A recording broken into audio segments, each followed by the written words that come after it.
Lessons from 3 ERP failures, Apple's $500 million investment in AI, and why the end of big consulting is near. Those are just a few of the topics we're going to cover here in episode 211 of Transformation Ground Control.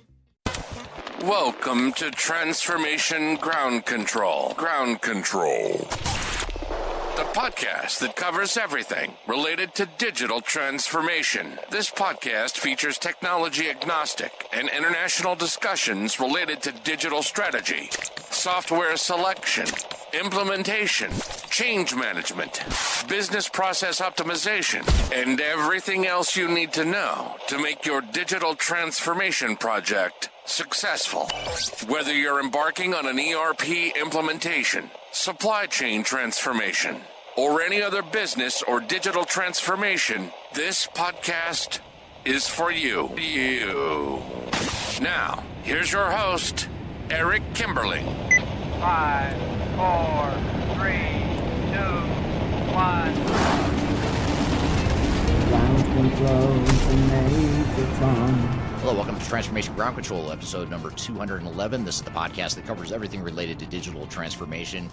We are the podcast that covers all the tech agnostic stuff you need to know about strategy, people, process, and technology as it relates to digital transformations, including ERP projects, supply chain management, and AI projects, among other things. With me joining, as always, is our co-host, Darian Chwialkowski. Darian, thanks for being here today. Yeah, thanks for having me. Got a great show planned today. I'm excited for this. I love talking about troubled and challenged ERP implementations, and that's a big part of what we'll cover here today. We're going to start off by getting into some social media questions we've received recently. We're also going to get into some newsworthy topics, including Apple's $500 million investment in AI, and also a newsworthy topic around the federal circuit ruling opening the door for software vendors to sue the government directly. And that's a U.S.-based story there. And then we're going to get into our first interview today, our primary interview today with Scott Janke, who is a Senior Director of Digital Strategy here at Third Stage Consulting. And he's going to be on with me to talk about ERP failure case studies. In particular, we're going to dive into the SPAR Group, Little, and Birmingham City Council. But we're also going to talk about the general lessons that all three of those failures, as well as other failures in general, lessons and takeaways that we can learn from. So we're going to cover that later in the show. And then finally, last but not least, later in the show, we'll talk about the end of big consulting and why its time is near. A very controversial topic, but one that seems to strike a nerve when we talk about it in social media. So we thought we'd talk about it here in the podcast as well. So all that being said, a couple logistical things. New episodes drop every Wednesday. Be sure to go to transformationgroundcontrol.com to see all the past episodes of the show that you might have missed. And you can also keep up with the upcoming episodes as well. And the show is produced by Major Tom Productions. So if you'd like to sponsor the show or collaborate with us, be sure to reach out to us. We've included contact information that you can reach out in the show notes here at Major Tom Productions. And the show is sponsored by Third Stage Consulting, which is the company that we work for, which is an independent tech agnostic firm that helps clients through their digital transformation journeys.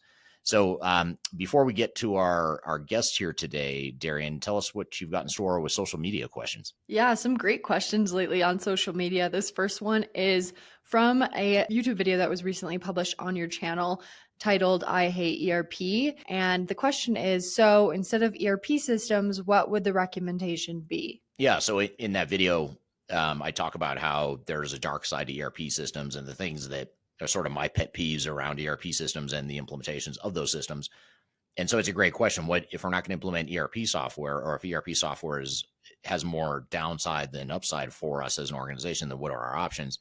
The good news is there's a lot of options. I mean, there's so many options nowadays that we didn't have 10 or 20 years ago.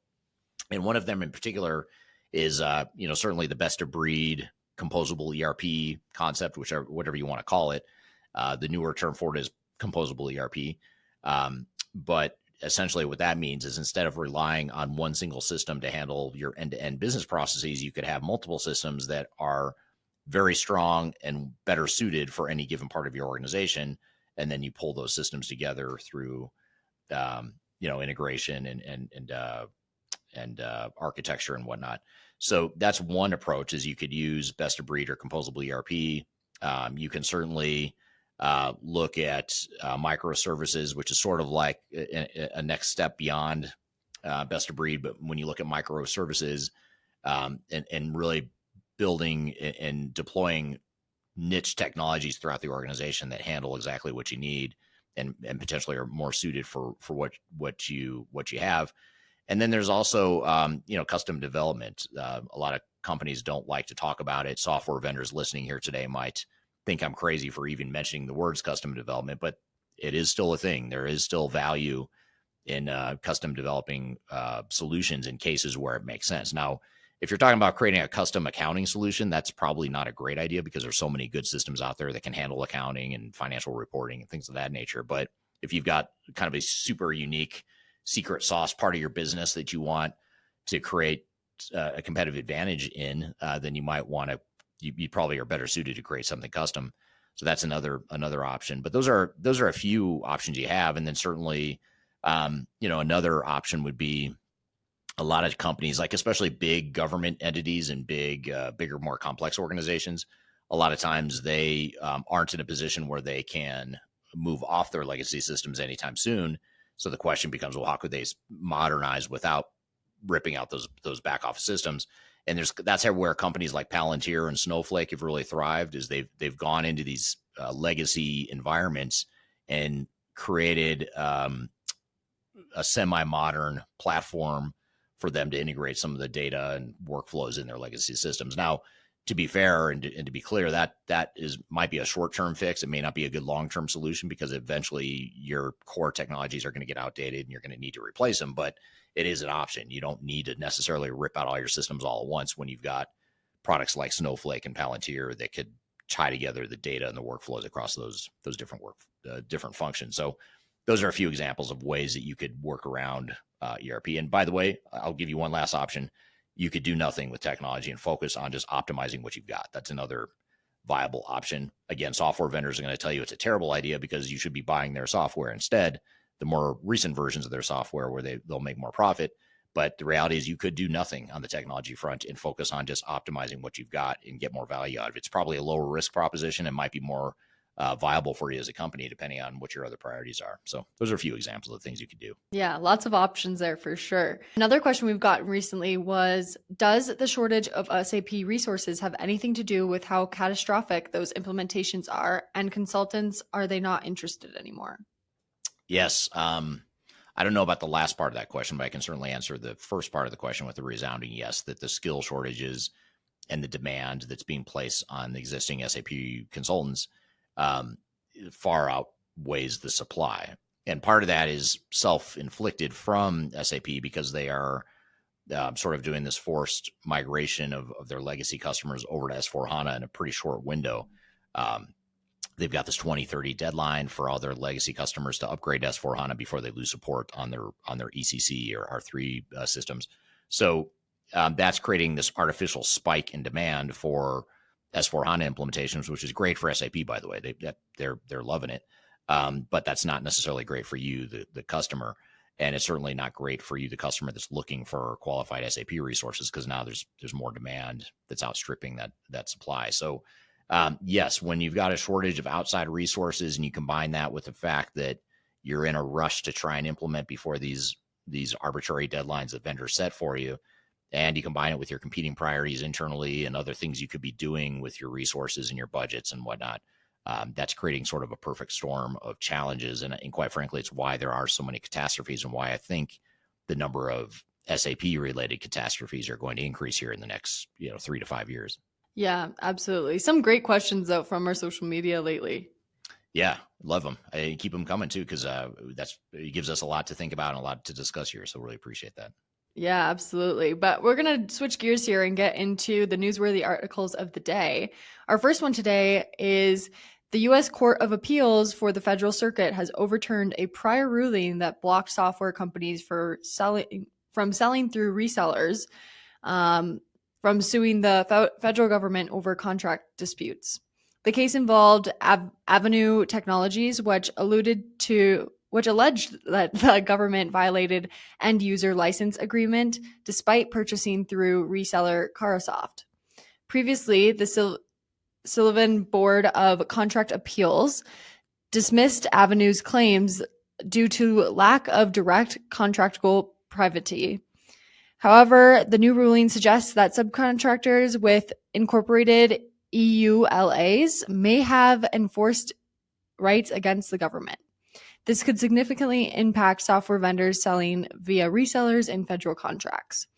Eric, with this, how could this ruling impact software vendors working with government contracts?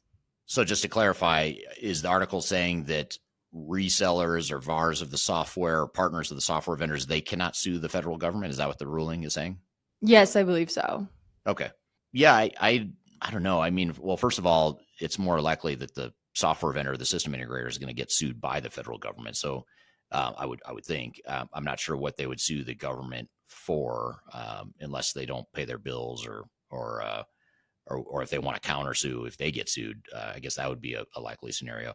So I don't know what. I honestly don't know what it means. That'd be a great question for us to ask Marcus Harris, who's a software attorney that we have on the show often. In fact, he's going to be on the show here in a few weeks and a few more episodes, so keep an eye out for him. But maybe that's something we ask him. I don't know what it means, to be honest, but anytime there's a limitation on one's ability to sue, I don't think litigious behavior is necessarily helpful or overly litigious behavior, but there are times where it does make sense to sue, and I think you should preserve that right. So I'm not, what little you said or what little I know about it, I'd say I don't like the idea, but maybe there's a reasoning or rationale behind it that I don't understand. Yeah, for sure.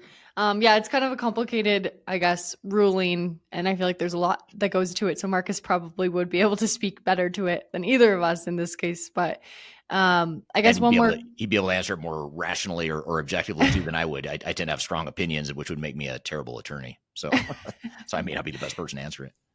That's fair. I guess, let's see. One more question. From what we know, could this discourage software companies from using resellers, pushing them to contract directly with the government instead? Yeah, I think it could. Yeah, I mean, it sounds like it probably would, because they're, the system integrator or the technical partners are in a disadvantaged situation, as it relates to that. So I could see that leading to more software vendors contracting directly. And quite frankly, it might be better that way, especially when you're talking about the federal government or any large mega government agency. It probably does make sense to have the software vendor directly involved, partly because they're a bigger entity with more resources and that sort of thing. So that may be more suited for the government anyway. Yeah, absolutely. Well, we'll have to ask Marcus maybe about it in a couple of weeks whenever he comes on. But we'll switch into our next newsworthy article of the day, which is Apple just announced a $5 billion investment in the US over the next 4 years. And it's kind of a big deal. They're building a factory in Texas for AI servers, which signals a major push into the AI infrastructure, which we've seen from other companies for sure and talked about on this podcast before. They plan to create 20,000 new R&D jobs, but they're not mentioning really anything of manufacturing roles. This could mean Apple is expanding beyond hardware and moving deeper into AI-driven cloud services. But the big question, I guess, is why now? Apple has historically outsourced manufacturing, so why shift AI production to the US? And with this level of investment, are they gearing up to compete with Microsoft and Amazon in cloud AI? I guess I'll let you answer that, and then we'll maybe get to some other questions. Yeah, I think that they are certainly trying to compete with some of the other big technology providers.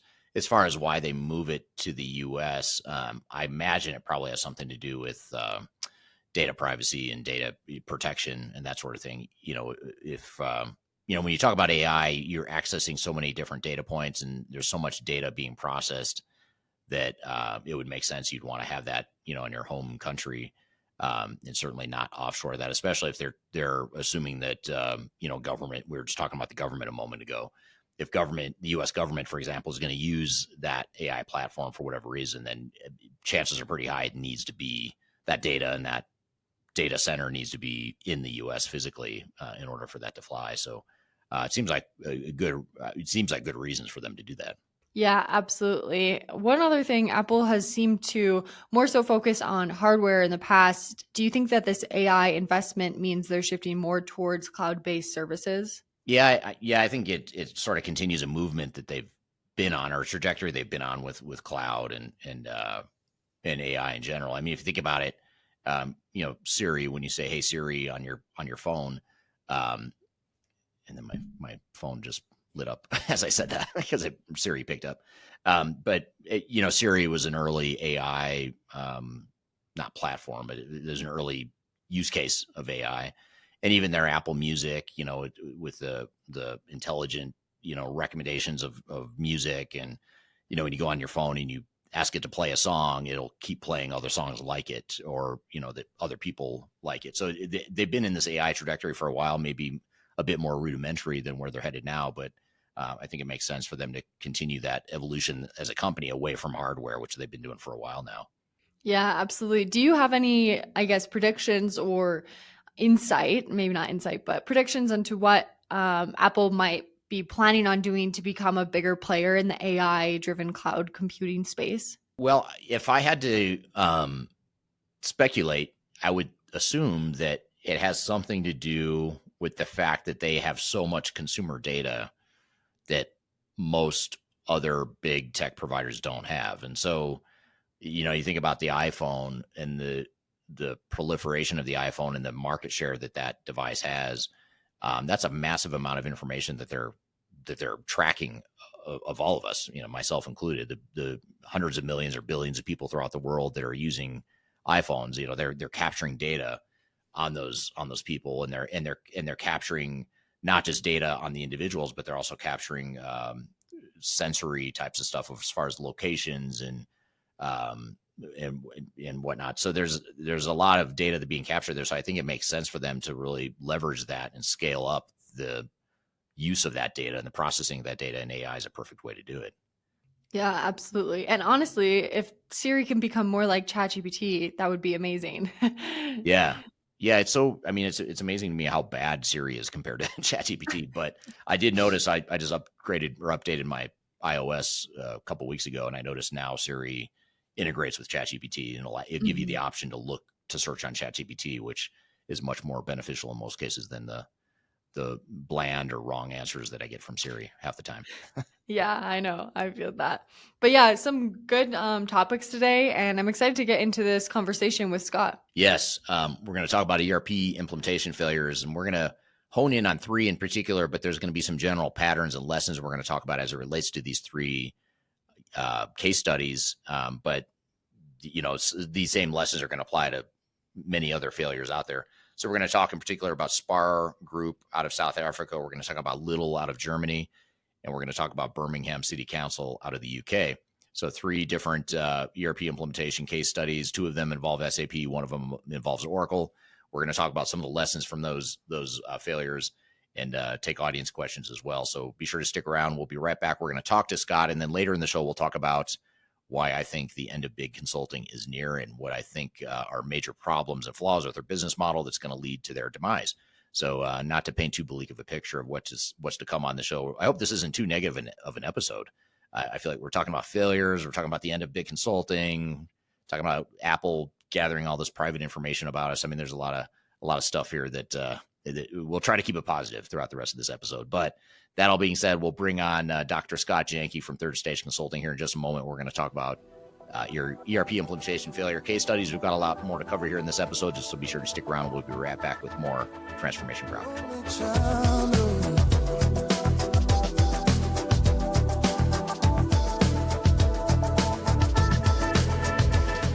If you are involved in any sort of digital transformation or business change initiative, you will want to download the Digital Transformation Report.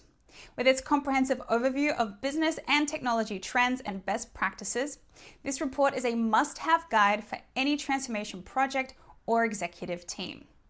Download this free report by visiting Third Stage Consulting at thirdstage-consulting.com. You can also visit our website to learn more about us or download independent reports, videos, and other best practices. Again, visit thirdstage-consulting.com today to learn how you can take your transformation to the third stage of success. Are you looking for ways to promote your product or service to enterprise technology decision makers and influencers throughout the world, like the ones who listen to this podcast? Major Tom Productions creates media, events, and influencer marketing for B2B technology providers. Our productions are exciting, educational, disruptive, and effective. Most importantly, they create results. Our content is unlike any other in this industry, engaging, influential, and trusted by technology buyers and influencers throughout the world. Each month, our productions reach hundreds of thousands of targeted buyers and decision makers who trust and engage with our honest and tech-agnostic content. With long-tail viral results and engagement with our content, Major Tom Productions provides a way to reach your target market and create awareness, calls to action, and a connection with potential customers. So, collaborate with us today. Learn how we can feature your product or service on podcasts such as Transformation Ground Control, Journey to S/4HANA, and Journey to Dynamics 365. We can also feature your brand on our YouTube channel called Digital Transformation with Eric Kimberling, which boasts over 100,000 subscribers and over 2 million video views per year. You can also participate in our in-person events, including our Digital Stratosphere Conference. Contact us today to learn more. We can tailor a marketing campaign that works for you. We look forward to helping more people learn more about and become engaged with your brand.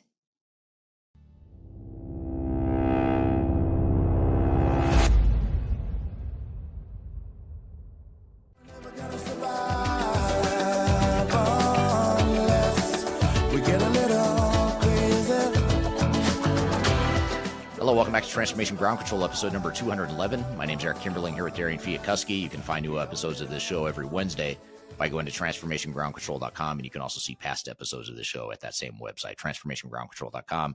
And this is the podcast that covers everything related to digital transformation. It's the tech-agnostic view of the strategy, people, process, and technology aspects of transformation. So thanks for being here today. Show is sponsored by Third Stage Consulting, an independent consulting firm that helps clients throughout the world with their digital transformation journeys. And speaking of Third Stage Consulting, we're going to bring on our next guest from Third Stage Consulting. He is a senior director at Third Stage Consulting Group. He also oversees our expert witness practice, which is to say that he oversees the part of our company that deals with ERP failures and helps remediate and testify in court as it relates to those failures. So we're going to talk about three particular case studies, Birmingham City Council, Spar Group, and Little. But we're going to also talk about just general failure lessons and patterns, even beyond that. So with all that being said, Scott, welcome to the show. Thank you for having me. Yeah, good morning. Thanks for being here. And this is a fun conversation. This is always one of those conversations where you could view it as a really negative, kind of a buzzkill sort of conversation, or you could view it as a hey, let's take some lessons here from these failures that we see in the marketplace. But before we jump into that, tell us a little bit about yourself and your background, and then I'm going to ask you a little bit about what you do here at Third Stage. Sure. Usually start off with longtime consultant. After graduate school, I got into consulting pretty early and have been either in a consulting role with some of the big four and some boutique firms as well, or in some operational roles. So I've been a COO and VP of operations as well. So when we engage with clients, I can put myself in their seat of some of the challenges and issues that they go through when they look at large system selections and implementations. I have spent some time in academia as well. I've been a professor at UT Dallas, running a master's program and speaking on the topics of operations management and project management. So it translates quite well into what we do here at Third Stage. Yeah, you have such a unique background. I don't know that I know anyone that has that triangulation of industry, consulting, academia. You kind of have it all the angles covered there, which is super interesting. So tell us about you oversee our expert witness practice here at Third Stage Consulting. Maybe tell us a little bit about, first of all, what is an expert witness for those that may not know, and what does that entail as far as overseeing that practice? Well, I guess good for us, but bad for the industry is that when some of these ERP implementations go off the rails, or even post go live, they don't perform as planned, litigation typically gets involved. And so when attorneys are clashing with each other as opposing counsel, they typically reach out to firms like us and seek out experts that are knowledgeable about the industry, knowledgeable about what are successful and unsuccessful implementations, and hire us to engage and look at essentially all the breadcrumbs of the project and try and decipher not necessarily who's at fault, but more about what are all the challenges and problems that have shown themselves throughout the project that didn't stop the project or didn't pause the project. The project just kept going and ultimately failed. So we come in and look at those breadcrumbs and try and piece together where we think essentially the train went off the rails and the client ultimately was on the hook to pay fees or challenges in the business operation. Yeah, very interesting. And we're gonna actually dive into 3 specific failure case studies here today. We're going to talk about Spar Group, which is a South African retailer. We're going to talk about Birmingham City Council in the UK. And we're going to talk about Lidl, which is a grocery retailer in Germany. We're going to kind of dive into each of those 3 case studies. And this is public information that we're sharing in these 3 specific examples. These are not clients of Third Stage Consulting, just to be clear, because usually, quite frankly, we can't talk about the cases we're involved with. So we have to pick these public-facing ones that we're not involved with to be able to discuss them in any sort of detail. But before we get into those specific case studies, we're going to come back after the fact. We'll come back and talk about what some of the general lessons are and that sort of thing from those 3 case studies. But just to start, if we forget those 3 case studies for a moment and just look at all the failures that you've seen either as an expert witness and or helping with project recovery. That's another part of what we do, is helping get these projects back on track that have gone off the rails. But before we dive into the case studies, what are some of the general themes you see or general factors you've identified that most contribute to ERP implementation failures? Yeah, I came up with this saying. It's been around for a long time, but it actually sums up quite a bit. Is the concept of measure twice, cut once. And I think what we see in a lot of these expert witness cases or assessment cases for projects that are in flight now that are having challenges is that the organization itself, either under the pressure of a software vendor or from their board or executive team to move forward into a massive ERP selection implementation sooner than they should. And when we look at projects midstream, or if we get called in after the fact, after something's gone live and has failed, we tend to see most of the challenges, the bulk of them, up front. We say this a lot in project management, and I said this in my lectures as well, is that the planning phase is by far the most important, even though it doesn't produce the fruit of an implementation. It is where it's the easiest to make changes and the least expensive to make those changes. So organizations tend to be so eager to get to the end that forget how important it is to start it off as slow as possible. And then once you have the direction and the team set up, then you can move forward as fast as is feasible. Yeah. But usually they skip the planning phase. They move forward. They don't cover the requirements. They don't understand the impact of their customers and start right off. And that tends to start that snowball effect of rolling down the hill, of getting larger and larger. And at that point, it becomes a little bit of a blame game. And we can talk a little bit about that on some of those cases that you're going to talk about. Yeah. So it's the people and it's the planning. It's those 2 biggest areas that we see typically start the process. And the irony of that is that software vendors and system integrators, generally, it's in their best interest for you, the client, to skip what you just said. If I can get you to start the implementation, start designing, building tech now, I can sell you the software faster. I can get my technology consultants billable faster. So that it's kind of in everyone's best interest, except for the clients, for you to skip everything you just talked about, for you to ignore that stuff. So, and that's the weird reverse part of the whole industry. Yeah, that's to hammer that home even more. I think that a lot of clients, again, whether it's expert witness cases that we are engaged with or our own clients through an implementation, they get charmed by a one-off software vendor pursuit. Everyone has problems. So when they get a call from a software vendor and says, hey, if you have this problem, we can help you. You're like, hey, we do have that problem. Why don't you help us? Without doing proper due diligence of, are there other players out there that might be a better fit for us? Is there a little bit more rigor in understanding how close their software fits our needs or not? They just love being pursued by a software vendor, taking them out to dinner, go to a conference, All of a sudden they're signing a contract, and halfway through they're like, I think we probably should have talked more before we started this project. So kind of full circle of it's in the vendor's best interest to move forward fast. And usually the client is unaware of how important it is to say, stop. Let's talk to a couple more vendors. Let's talk about requirements, whatever those might be. And let's just get started, right? It's slow it down, slow it down. Yeah. And to your point, you don't see the tangible results in the planning.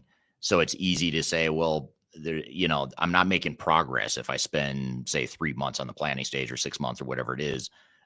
That's 3 or 6 months that I've quote unquote lost, whereas I could just be designing, building, testing stuff now, and I can see and touch and feel the software. So it sort of makes sense in some ways why we would gravitate to that, because we're human and that's the more tangible part of the project. But the more important parts of the project are the things you can't see or touch or feel. And it all comes out in that planning phase, which we'll get to here. Yeah, and I think that usually when we have conversations like this, the idea of agile software development comes up. Like, well, that's the whole purpose, is to spend less time planning and more time doing. But if you look at an enterprise-wide system implementation or an ERP implementation, they don't lend themselves well to a full-on agile project.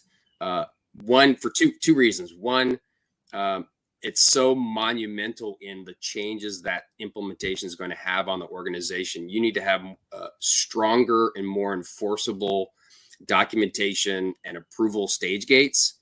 But more importantly, is agile for a complex project like this will only work, in my opinion, in my experience, for an organization that has already adapted that type of methodology. If an organization is completely foreign to the concept of agile development, having a software vendor come in and say, don't worry about it, you don't have to worry about it, it's for us, that usually gets off on a wrong foot as well. And I think we've mentioned this a couple of times in previous conversations, but we typically see system integrators transform from a rigor of a waterfall approach up front to an agile midstream, because it's easier for them. They don't have to do the documentation, and they start kind of, and I hate to say winging it, but the client is really unaware of what is happening because there's not anything that they can review other than potentially a mock-up of a screen or a functionality that doesn't necessarily come to fruition in testing. And by that time, it's a little too late. Squishy is the word that comes to mind. It makes for a squishy. It's a technical term, but it means you can't get I like it. The agile approach is sort of squishy. We're not documenting everything. We're winging it, like you said. And it is a good cover, a good front to be able to get away with that, because you can say, well, waterfall sucks, and that's why all these projects fail. So we're going to go agile. And, in my opinion, agile makes things worse when not done in moderation. Excellent. Then Amy's got a comment. Sorry to block your face with this long comment here, Scott. But Amy on LinkedIn says, highly skilled project management with a methodology that is robust but can accommodate organizational nuances is so undervalued by many clients. One size does not adequately fit all scenarios. So that's a very good point. And I think, that we'll get into this, but, this sort of one size fits all, best practice approach to ERP implementations creates, in my opinion, a lot more problems than it solves. But we can dive into that as we get through these case studies here. So I want to do this, Scott. I'm just going to pop up this news article here. I'm not going to leave it up, but just to sort of set the context here for what we're going to talk about. First, we're going to talk about Spar Group, which is a retailer.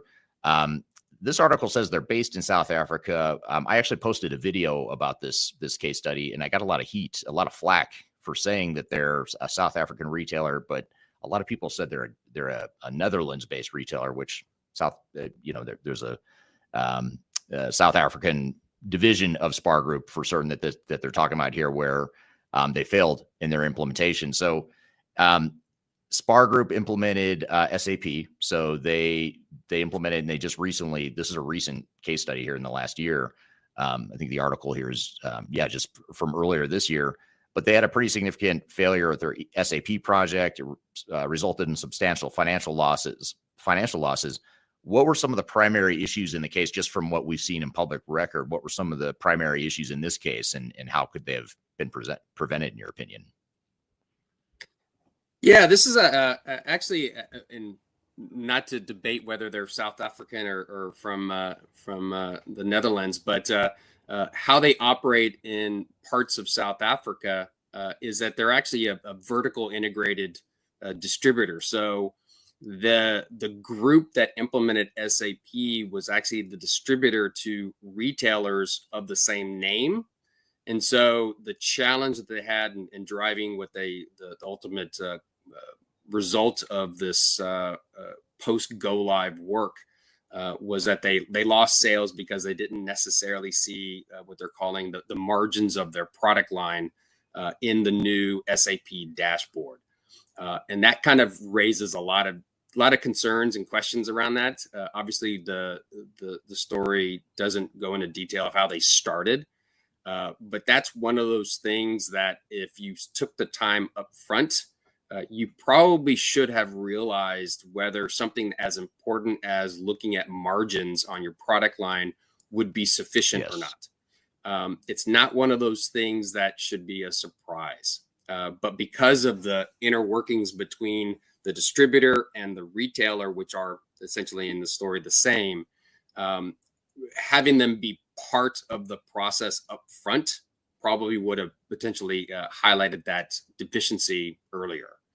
But one of the things that we see is, and certainly the market is saying this more often than not, is that this idea of a single ERP to solve all your problems is no longer viable in most organizations, especially those that have complex systems or have been around for a long time and have entrenched processes. So there could have been easily an opportunity potentially to deploy SAP as the base of their enterprise functionality, but then looking at a different dashboard to solve that problem. So if they said that, we're going to choose SAP, we're going to choose another software vendor, and everything's going to live in that starts becoming one of those shoehorn functionality into something that may not be the best for this organization. Yeah. And in fact, we are working with an active client right now that tried that same philosophy 2 years ago, and it didn't work.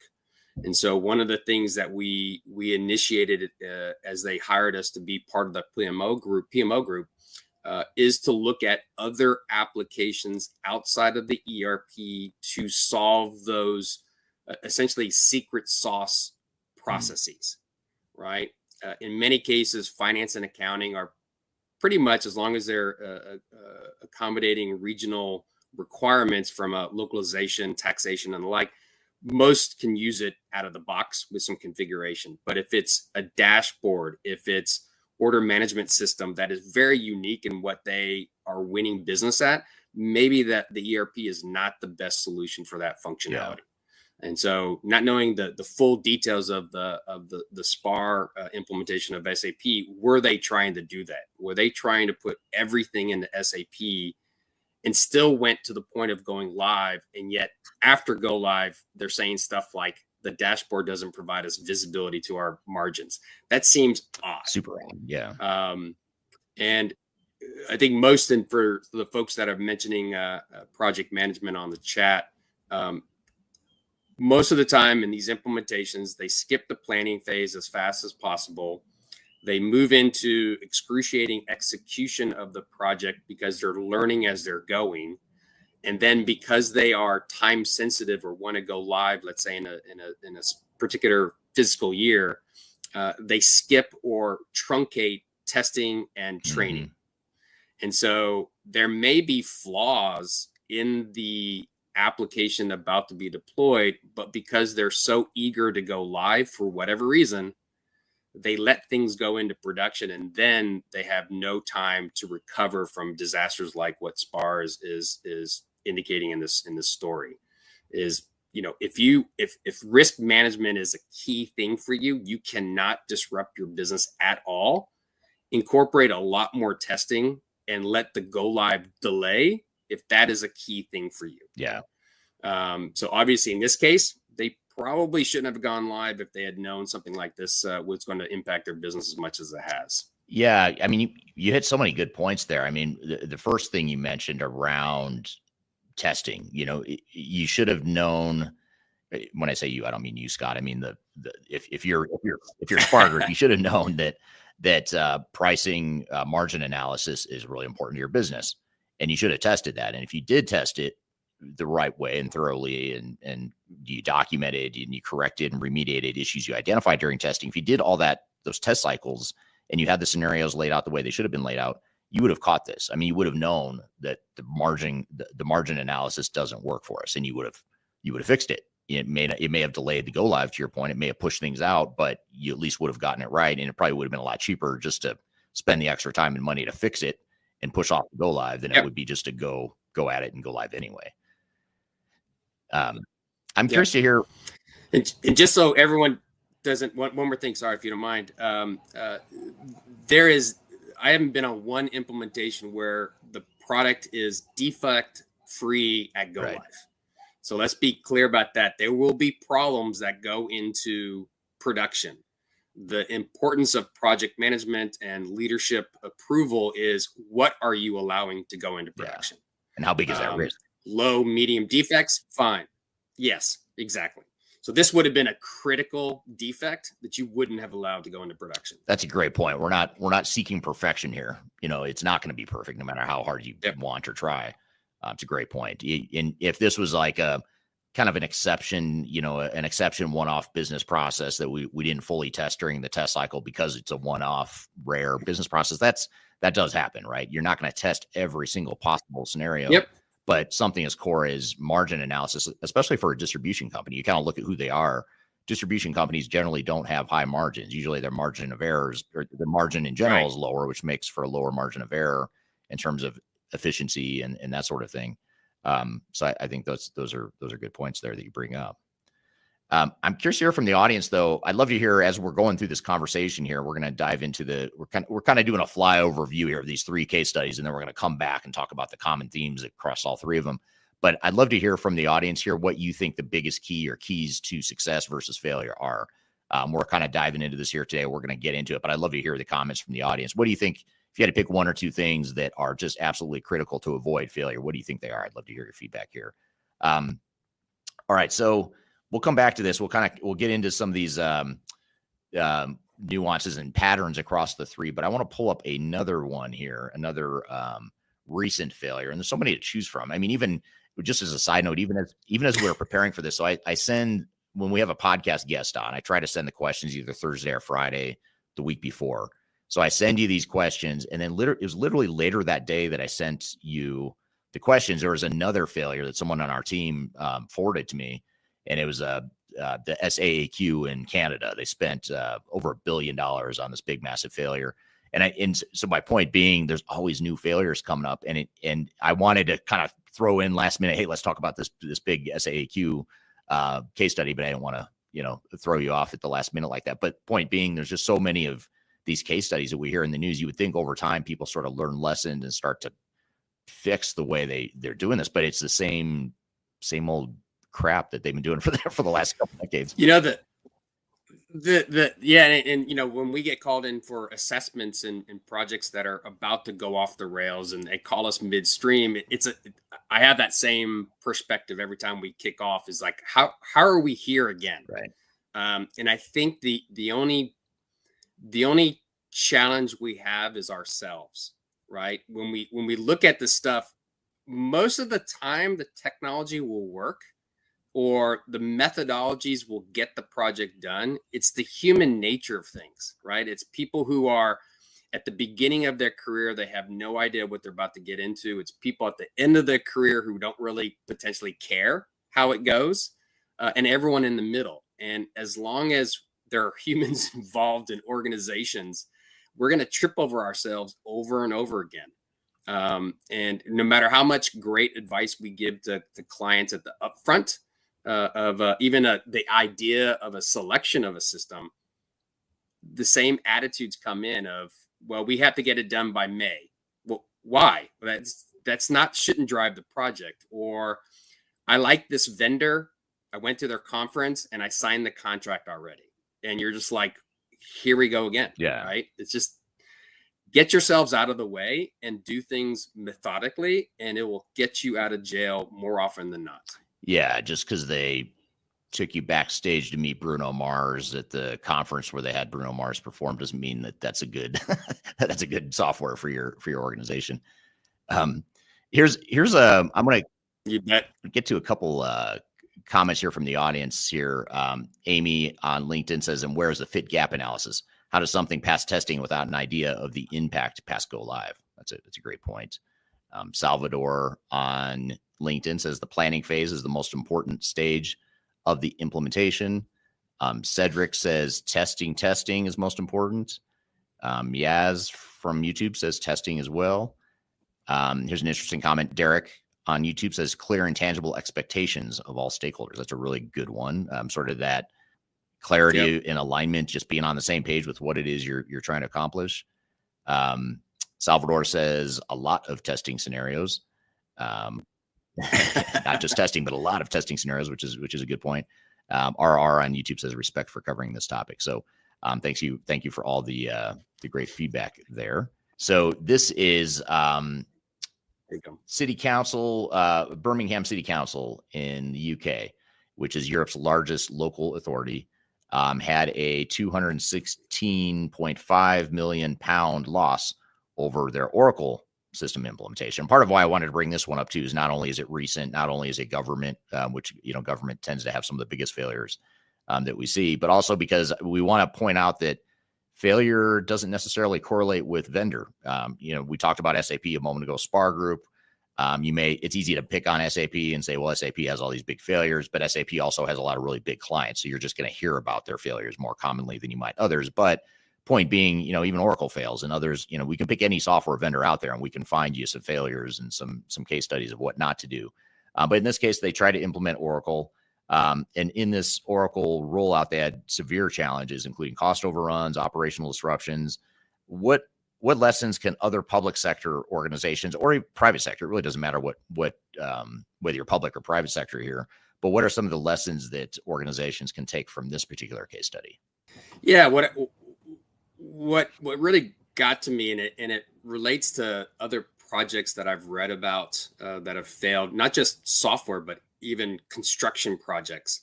There was a sense in this story that there was a fear potentially of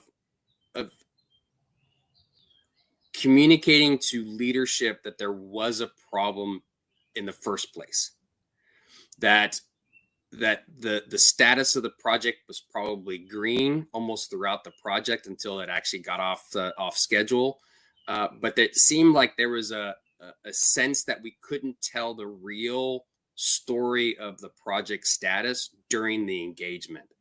And that then goes back to that human concept again of, did people fear that they would get fired or that they would be chastised in public, or did the leadership tell the project management, don't tell me anything unless it's about to stop? Right.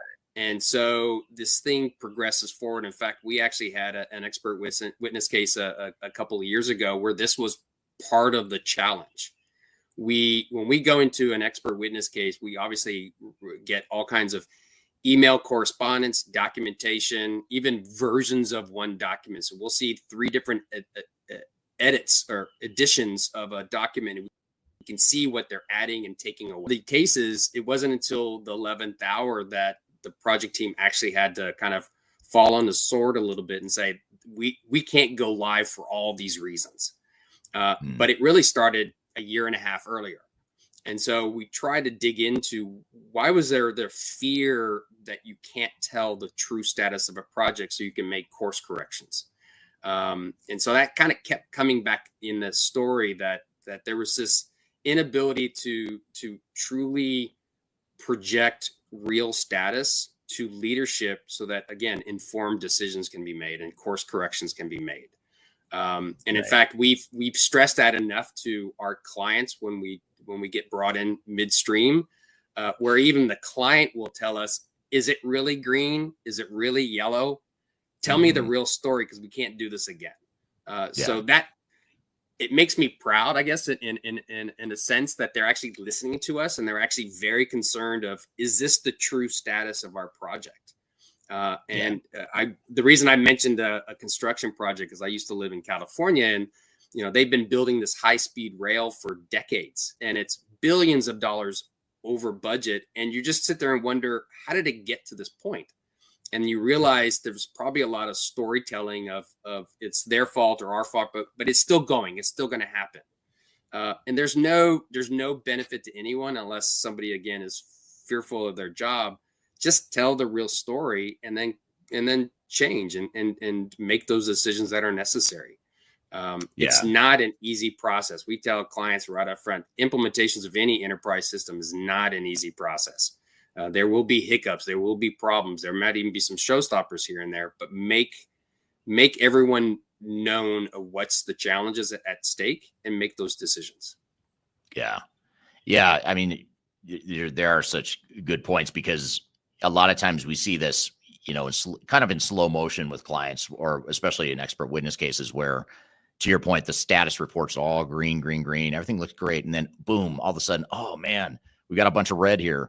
And, we're failing testing cycles, or, people aren't ready for the go live. And it appears as though, wow, all this stuff, this train wreck just sort of happened. Right.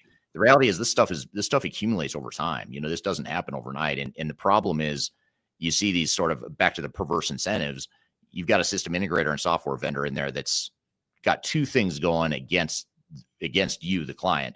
One is that they are incentivized to sort of hide any real risks or problems or warts with the project or with their software. The second part of it, which is probably even harder to get your arms around, is the fact that, your software vendor and your system integrator, if they're the ones managing this project, they're looking at things through the technical lens. They're looking at like, hey, the software works. And in the case of, we just talked about Spar Group a minute ago, I would suspect that the pricing margin analysis features of SAP works. I mean, SAP has tons of clients that are using that feature.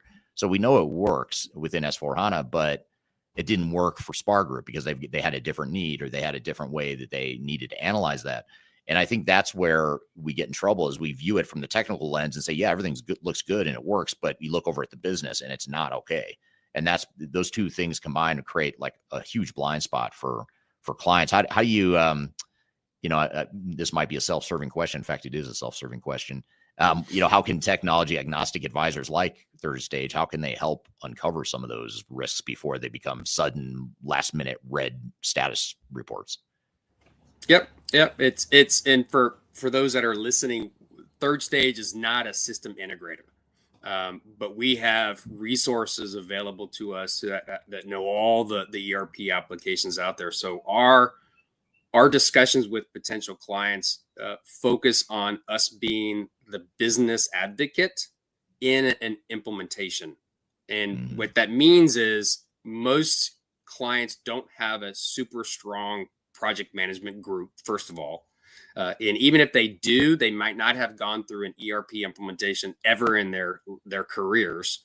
And so when we get brought in, 2-3 people, we are kind of the tiebreaker in a lot of meetings and transfer of communication, so that we can, and this is a technical term, we can call BS on either clients not providing information, even though they're telling the vendor they are, or the vendor shaking their head and saying, we understand your requirement, and we kind of stand back because hopefully we know the client better. We can sit there and go, I don't think you understand the requirement that you just shook your head saying, I understand. So we help facilitate the improved communication between all parties, when in many cases, and I would say this almost as a 98% chance of when we get brought into an assessment project, that it's been the client and the SI only. And they think they're talking, they think they're communicating, they think they're understanding where the project is, until we come in and realize both are lying, or they just don't know the truth. And so having us, any kind of third party system agnostic group like Third Stage, we help kind of fill in the gaps to make sure that if you say it's going to be a 1.5-year project, you're going to get a 1.5-year project. And that actually is a big driver of some of the challenges we see in expert witness cases. Is, let's say a lot of companies are at end of life for their current ERP. They've been on it for 20 plus years. So they need to migrate to a new ERP. But when they hear firms like Third Stage talk about digital transformation, they say, hey, that's a great concept. So not only do we have to replace our ERP, we're going to throw in a whole bunch of other work in one single project. And we're going to do everything. We're going to do process improvement, process changes, org changes, new systems, and we're going to be perfect at the end of this project. But what ends up happening is it's a 3-year project that turns out to be 6, right? And that does no one any justice. And so our recommendation is to have tighter projects, have parallel projects if necessary, but don't lump everything into one single project and say you're on a transformation course. We advise our clients, it is multiple projects over multiple years to get to a state where you can say, I'm really proud of where we are today. So the bigger, the longer the project, the more prone it's going to have to be a failure. I'm here with Scott Janke. We're talking about ERP implementation failure case studies, but we've got a lot more to cover. We're going to take a quick break. We'll be back with more Transformation Ground Control.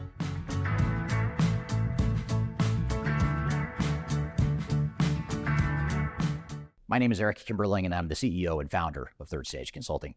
Before we dive too far into today's content, I want to invite you to learn a little bit more about Third Stage Consulting, who we are and what we do. I've included a link to a video right here that describes Third Stage in a bit more detail. It talks about our story, our history, our philosophy, our clients, our service offerings, and that sort of thing. But in general, what Third Stage Consulting does is we're an independent and tech-agnostic consulting provider. We help clients through their entire digital transformation life cycles, beginning with digital strategy, software evaluation and selection, all the way through and including implementation planning, implementation readiness, and the actual implementation itself. We're technology agnostic, so we only represent our clients' best interests. We do not represent software vendors. But having said that, we work very closely with software vendors, all the leading players that you can imagine we've worked with, both in helping clients evaluate and select them, but also in helping clients implement those solutions as well. So we have a very broad, objective, agnostic view of the market that is meant to really represent your interest as you go through your digital transformation. I also encourage you to scan this QR code right here to get access to our resource center. This resource center has a ton of information, a ton of ebooks that are free. You have access to top 10 software rankings, playbooks for how to make your project more successful, guides to change management, YouTube videos, all kinds of stuff that are going to help you through your digital transformation. So I encourage you to scan this QR code to get access to those resources. And please feel free to reach out to me directly to brainstorm ideas about your project. Even if it's just informally, you want to bounce around some ideas and get some informal advice, I'd be happy to spend some time with you. So feel free to reach out to me. I've included my contact information below. You can also find it in the description field of this video as well. The last thing you want to have happen is for your digital transformation to end up in court. I've been doing this for 20 years and I have seen everything. My name is Marcus Harris. I'm a software and technology attorney focusing my practice on drafting and negotiating software-related contracts and litigating software disputes across the country. Feel free to reach out to us at taftlaw.com. We'd love to talk to you about the litigation process and what you can expect.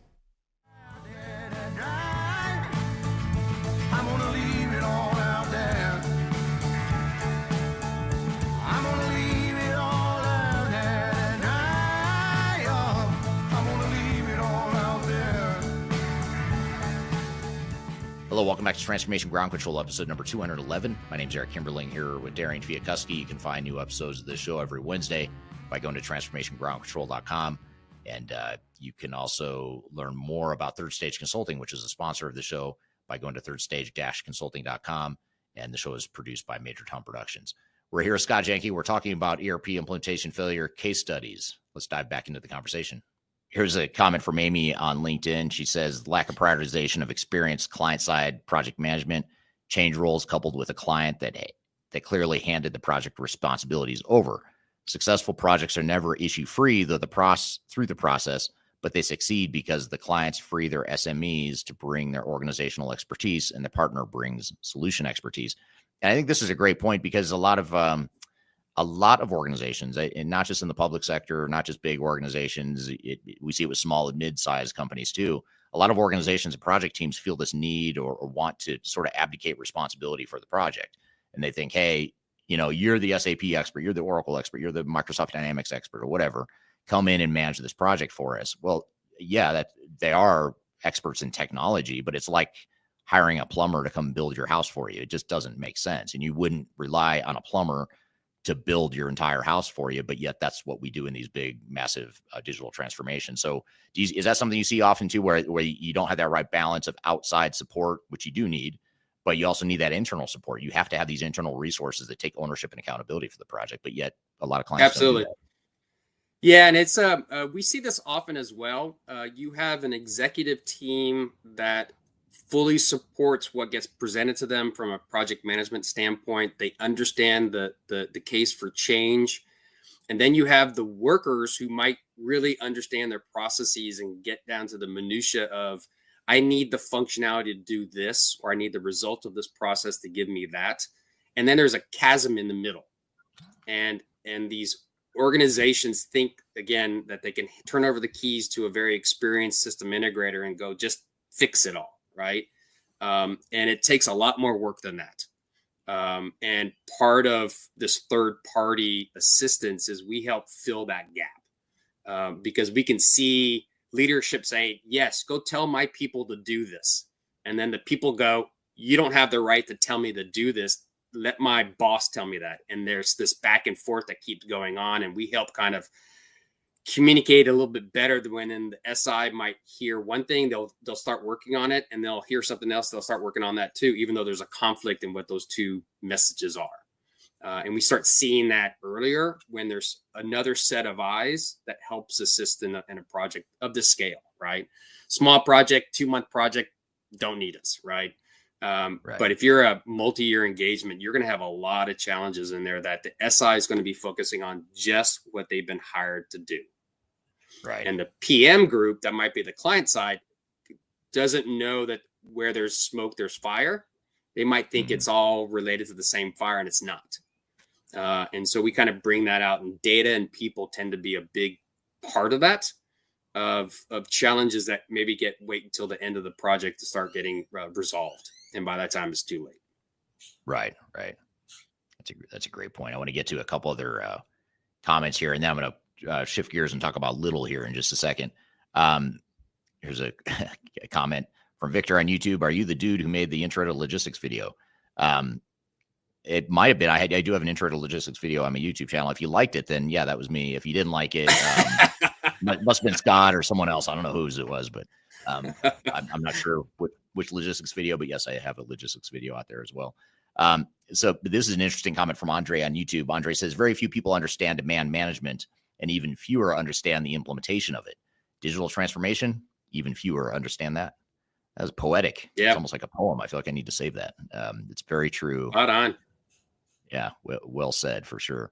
I want to shift gears though and come to, and we've got a bunch of audience questions we're going to get to as well, but just to sort of set the context and get some themes out on the table here, I want to share this one too. And this is a really interesting one because for a couple of reasons. One is it's a massive failure. A lot of people know of this company, and this is a grocery retailer based out of Germany called Lidl, and they had a $500 million SAP project. It failed, and they pulled the plug on it, and I believe they're still in the process, or maybe they already have done it. They've gone back to their legacy system to sort of recover and get their operation stabilized. So they attempt to implement SAP. It ended after 7 years, approximately 500 million euros, I should say. I think I said dollars. It should be euros. How did resistance to change existing business processes contribute to this outcome? Because that was a big deal that they talk about in this article. But let's talk about resistance to change for a minute. How does that apply to Lidl here? Well, it's amazing how many projects that we're on, even prior to me joining Third Stage, where the client says our primary focus is to use it out of the box. And that's usually the last time we hear that, because then when we get into the meat and the potatoes, especially even during the selection of a system, let alone the implementation, it comes back to, well, everything that we do is very unique to us, and we need the system to change to accommodate that. And when you start hearing that, the battle started. And what I would advise clients prior to even coming close to an implementation is to spend time internally to understand your end-to-end processes and decipher what is value add activities. Because we can get into another topic on robotic process automation and AI and those kind of things to handle the blocking and tackling within these systems. But really figure out, and this is usually comes out during design sessions during an implementation. And by then, I think it's a little too late, of what really is unique to us. What is our competitive advantage? What is our secret sauce? And focus on if the current ERP platform that you're selecting or implementing can satisfy that secret sauce processes. If not, stay away from customization and focus on potentially another application that can fit that. Because everyone, I think even everyone on this session today knows that any kind of customization or far-reaching extensions of an ERP platform is going to cause problems when we get into enhancements and upgrades and things like that. So focusing on what's really unique and to your processes should happen, quite honestly, before the project.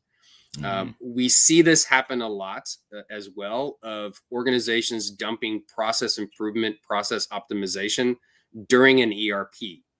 And what that tells me is they're not going to take the standard out of the box processes. They're going to do a hybrid of what's out of the box, might do some customization or configuration or both, plus do some process changes, all happening at the same time.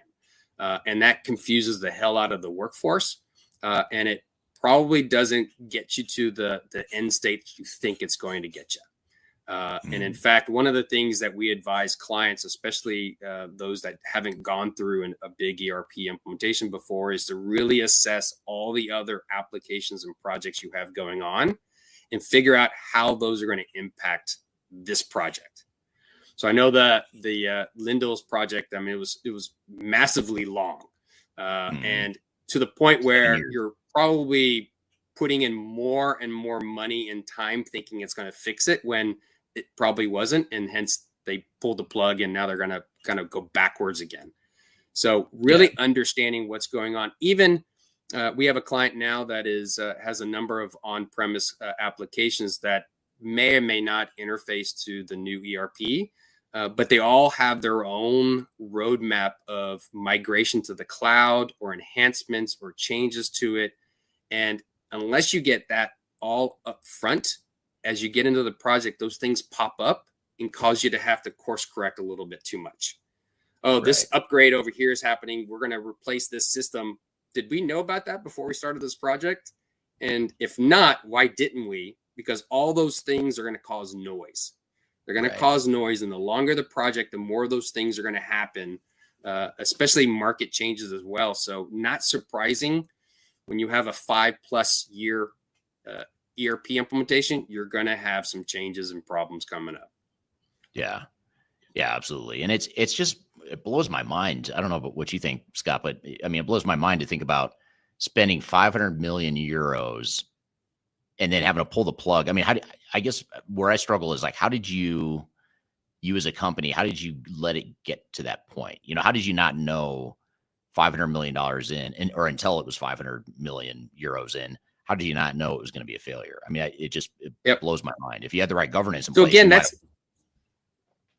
sorry, go ahead. I was just going to say you might have pulled the plug earlier, or you might have course corrected, and you probably would have spent a lot less money if you would have done one of those two things earlier. And you wonder if we've gone into assessment projects where we've asked for, okay, show us all your requirements, all your interfaces, and all the scope documents that you use to approve this project moving forward. And they're like, well, we're still collecting that. And you're like, you're still collecting requirements during the implementation? Well, yeah. I mean, it happens all the time. I'm like, yeah, but you're adding like 10 or 20 new requirements a month. That is not normal. So that urgency that we talked about at the beginning of this call, trying to get started, and we'll just kind of catch up as we get into it. There has to be something fundamentally wrong with the scope of the project for you to have spent 500 million euros, 5+ years, to have missed the mark, right? So looking back at what was the big areas that they kept churning. We have had one expert witness case that I've been involved with where the software truly was oversold. They sold some vaporware. They sold some development functionality that never came to fruition during the project. But that's rare. That's very rare. So for this to have gone that long, was it really the system that wasn't meeting your needs, or were you changing your mind or trying to force it into a hole that should never have been put in? So I'd like to believe it wasn't the application at this point. Unless you're trying to really push it beyond its normal use case and stick it in places that shouldn't have been put in. Well, I mean, this isn't a no-name product we're talking about here. We're talking about SAP S/4HANA, and we're talking about a product, by the way, S/4HANA, that's being used by plenty of other retailers and distributors throughout the world. So to your point, it's probably not SAP. Now, someone may have done something to SAP to break it or to make it not quite fit what you wanted it to do, or maybe the functionality of SAP wasn't exactly what Little wanted or needed. That's a different story, but the software works. It's just a matter of, that's something you identify early on during the evaluation process. You should know that before you even start implementing. You should know that there is an issue or a challenge with the pricing margin analysis piece of it, and you should have a solution for that. It shouldn't be something you find out at go live. I mean, to me, that's just unacceptable. And the other thing that comes to mind is you talking about 500 million euros. How many stores could they have built for 500 million euros? Or, how many factories could a manufacturer build for 500 million euros? And by the way, if let's just say instead of spending 500 million euros on this SAP project, they decided to spend 500 million euros on opening new stores, I guarantee you they have enough corporate governance in place to where they would have not let those stores just go to waste and go way over budget, and then ultimately decide, well, screw it, we can't finish the building, we can't finish the store build out, so we're just not going to open it. I mean, you just wouldn't see that in a corporate setting, but yet companies do it all the time with these big ERP implementations. It blows my mind because it's like they treat other capital investments with such rigor and discipline, but when it comes to an ERP project, they just let these budgets spiral out of control with nothing to show for it. And I just don't understand it in some ways. But well, there is the part of that story is that they Lindell is a little bit unique in their industry of how they price inventory. And out of the box was one form of pricing inventory, and they operate in a different way. So if that was fundamental to their business model, how did they start in the first place? Were they trying to force the application to change how it prices and values inventory to meet their business model? Maybe they should have gone to a different inventory warehouse management system that prices it the way they wanted it. So might be another, square hole, round peg kind of thing, or vice versa. Yeah. And one thing you have to be careful of in those cases is, this is what drives me crazy about the industry, is that when that happens, where you've got this functionality that doesn't fit the way you run your business, a lot of times what you'll hear from software vendors and system integrators, you get this refrain that, well, you're just not willing to change. We have best practices built into our software, and you just need to adapt to the software. And to me, okay, that's true in some cases. There's parts of your business where you probably can just adapt. You should just adapt the way the software works. But there's going to be other, use your words, the secret sauce. There's stuff that you do that you intentionally do differently from your competitors because you have a competitive advantage. I hope you have a competitive advantage. If you don't, then that's a whole nother conversation. But assuming you do have a competitive advantage, that's going to create strain and tension with your ERP system, because your ERP system probably can't give you all you need to address your secret sauce, nor should it. You shouldn't want it to, because if it could do that, that means all your competitors have the same secret sauce, which makes it not a secret sauce. So I don't know, that to me, there's a bit of arrogance. There's a bit of arrogance in the industry where we say and when I say we, it's not us, because we're not affiliated with any of these vendors, but a lot of the vendors will say, well, you just refuse to change. Just follow, adapt to our software. Why are you trying to be different? You're not different. And well, that's true when it comes to accounts payable, maybe, or, how to manage your GL, but that's not true when it comes to some of your areas of secret sauce. So, Yep. Interesting stuff. Now, here's a question that it actually came in a while ago, but it's sort of related to everything we're talking about here. And it goes back to the testing thread too, that we were talking about on one of the previous case studies. And this is from Darian on LinkedIn. Darian says, you pointed out that no system goes live without defects. It's just a matter of managing the risks. How do you help clients define what's an acceptable defect versus a critical issue that should delay a go live? I love this question. Hopefully, I will say that one of the things that we establish up front is levels of escalation of everything. So what is a testing scenario that is critical versus low risk or low defect value? What justifies being brought up to the PMO meetings that happen on a weekly basis versus going to the steering committee for approval or discussion? So we lay that out right up front. And so some of the things that some of the driving conditions or questions about even whether I should do this project in the first place is a customer going to pay for it? Is it regulatory in nature? Is it our secret sauce? Those key things are critical. Not being able to close your books in 2 days after the end of the month, critical. Not being able to see the status of a shipment every hour of the day may not be as critical, right? As long as you get a daily update of where it is.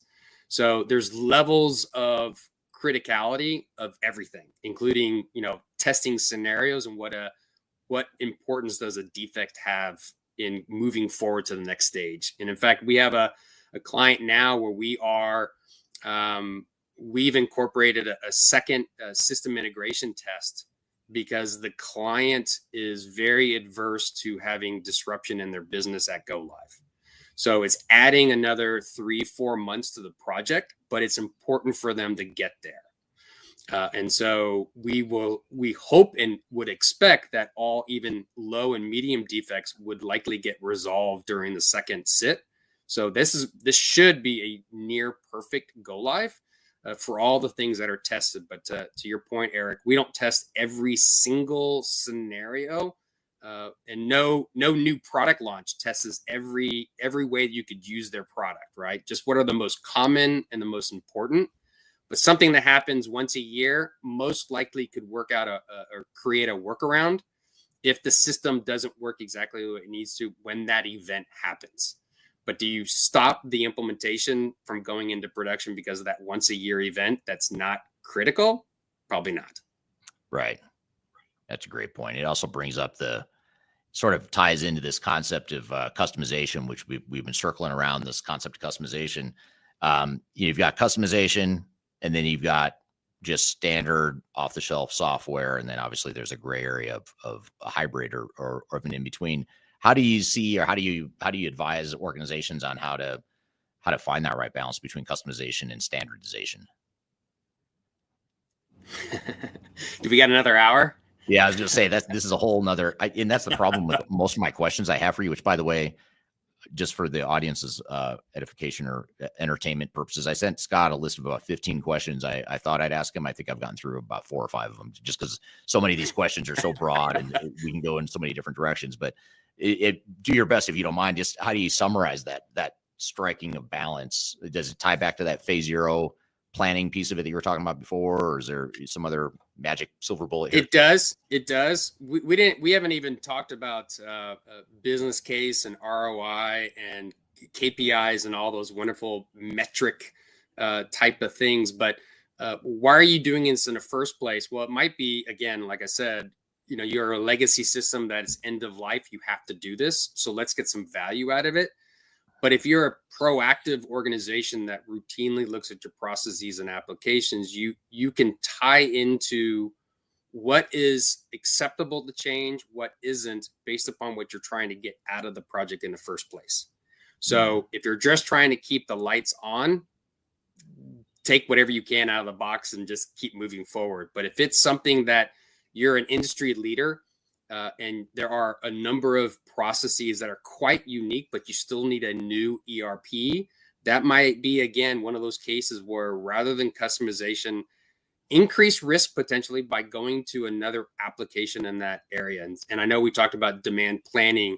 That's usually a case where if you're using demand planning now at a sophisticated level, probably an ERP functionality of a new platform won't meet your needs.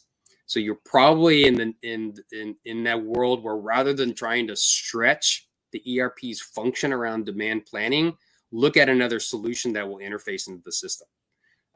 If you slice it and dice it and do a lot of things that are above what normal or basic organizations do on demand planning, change that. We see this very often in ERP implementations with smaller organizations where an HR and a CRM module in an ERP might be perfectly acceptable to them. But if you're on Workday, you're on Salesforce, you're not going to leave those platforms to go to the ERP functionality that's embedded, right? You're gonna have different mix of application layouts to meet your needs. And so if you're at a point where you're like, I only want one system in our entire company, you're gonna have to adapt to what they have and don't customize.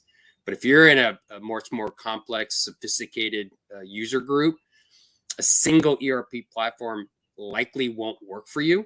You'll need a combination of different applications to work together for you to meet your whatever those KPIs and business case items were at the beginning of the project. Right. Here's a question. It's kind of a bombshell in my opinion, but I've got to pull it up because it's such a. We could spend a whole hour on this topic too, and this strikes a nerve for me too. This is from YouTube. This person says, I'm 21 with 8 months of experience, and I feel my team's approach to stretching tasks for profit feels inefficient and makes me question if I'm being dishonest. And I just want to pull this up because I had the exact same experience when I first started in consulting. I felt dirty and gross, to use more technical terms.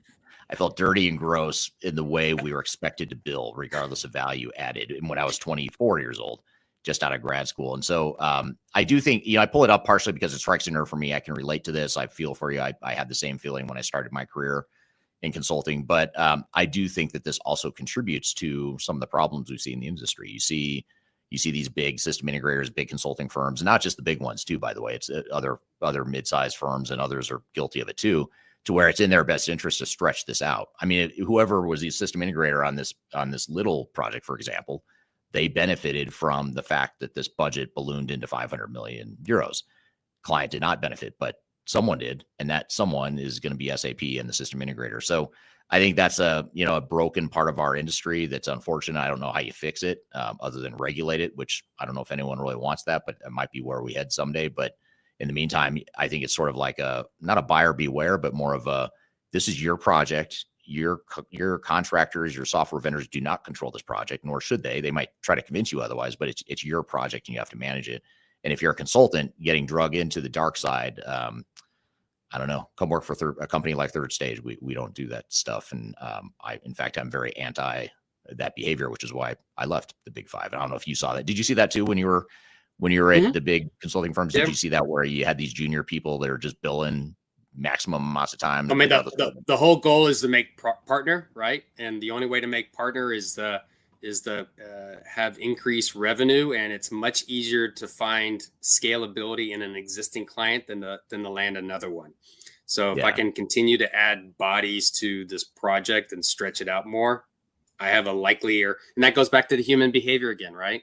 I want to make partners, so I'm going to have my team operate in a certain way that I can drive my success.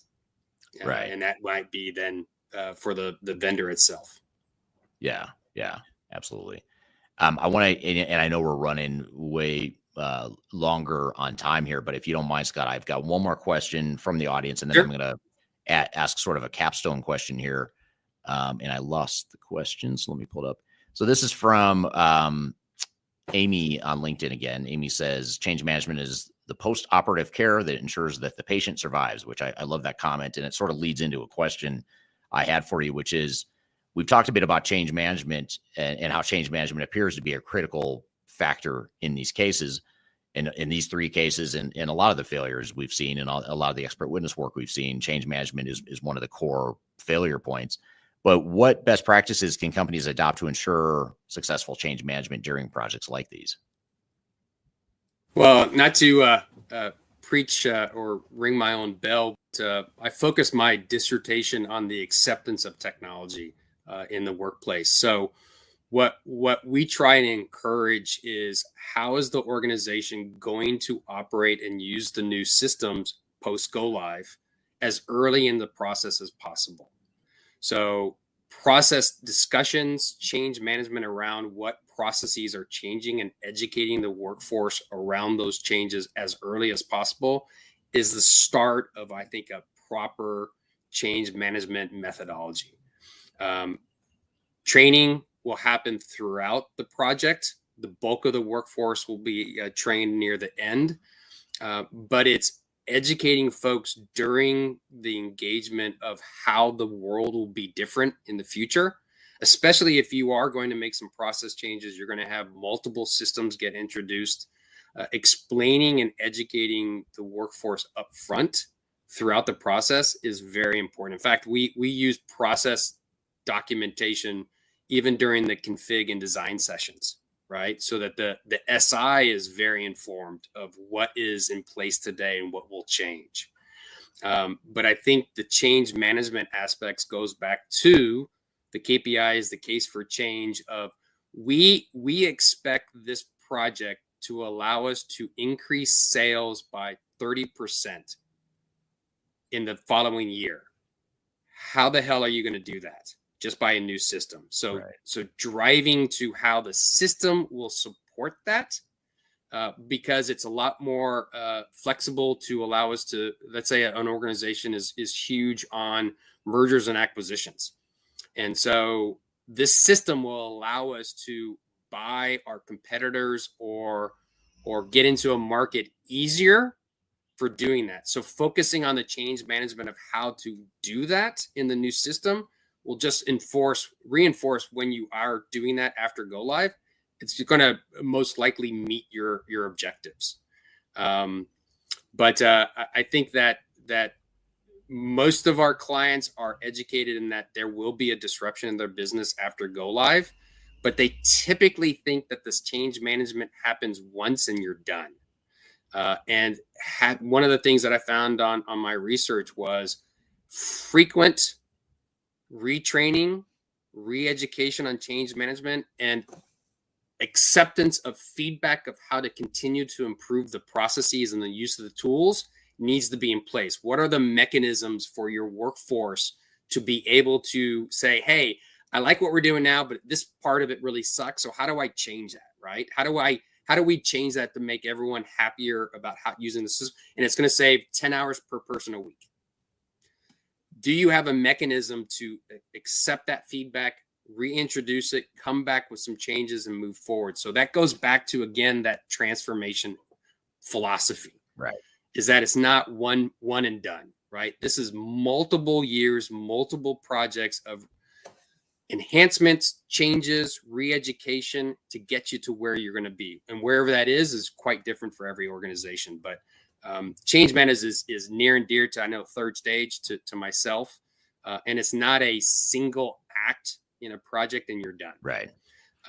And one of the things that's disappointing is that when we go into clients, very few companies have a formal change management group or team available. And that shows how little they view this activity. Yeah. And yet the best system means nothing if people are disgruntled, they don't like how it was implemented, and they had no say in its design.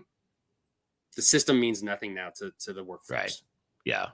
No, I totally agree. And it's if you're going to invest all this time and money and heartache in a new technology, why not make it less stressful by investing in change management, which is going to make it a lot more successful.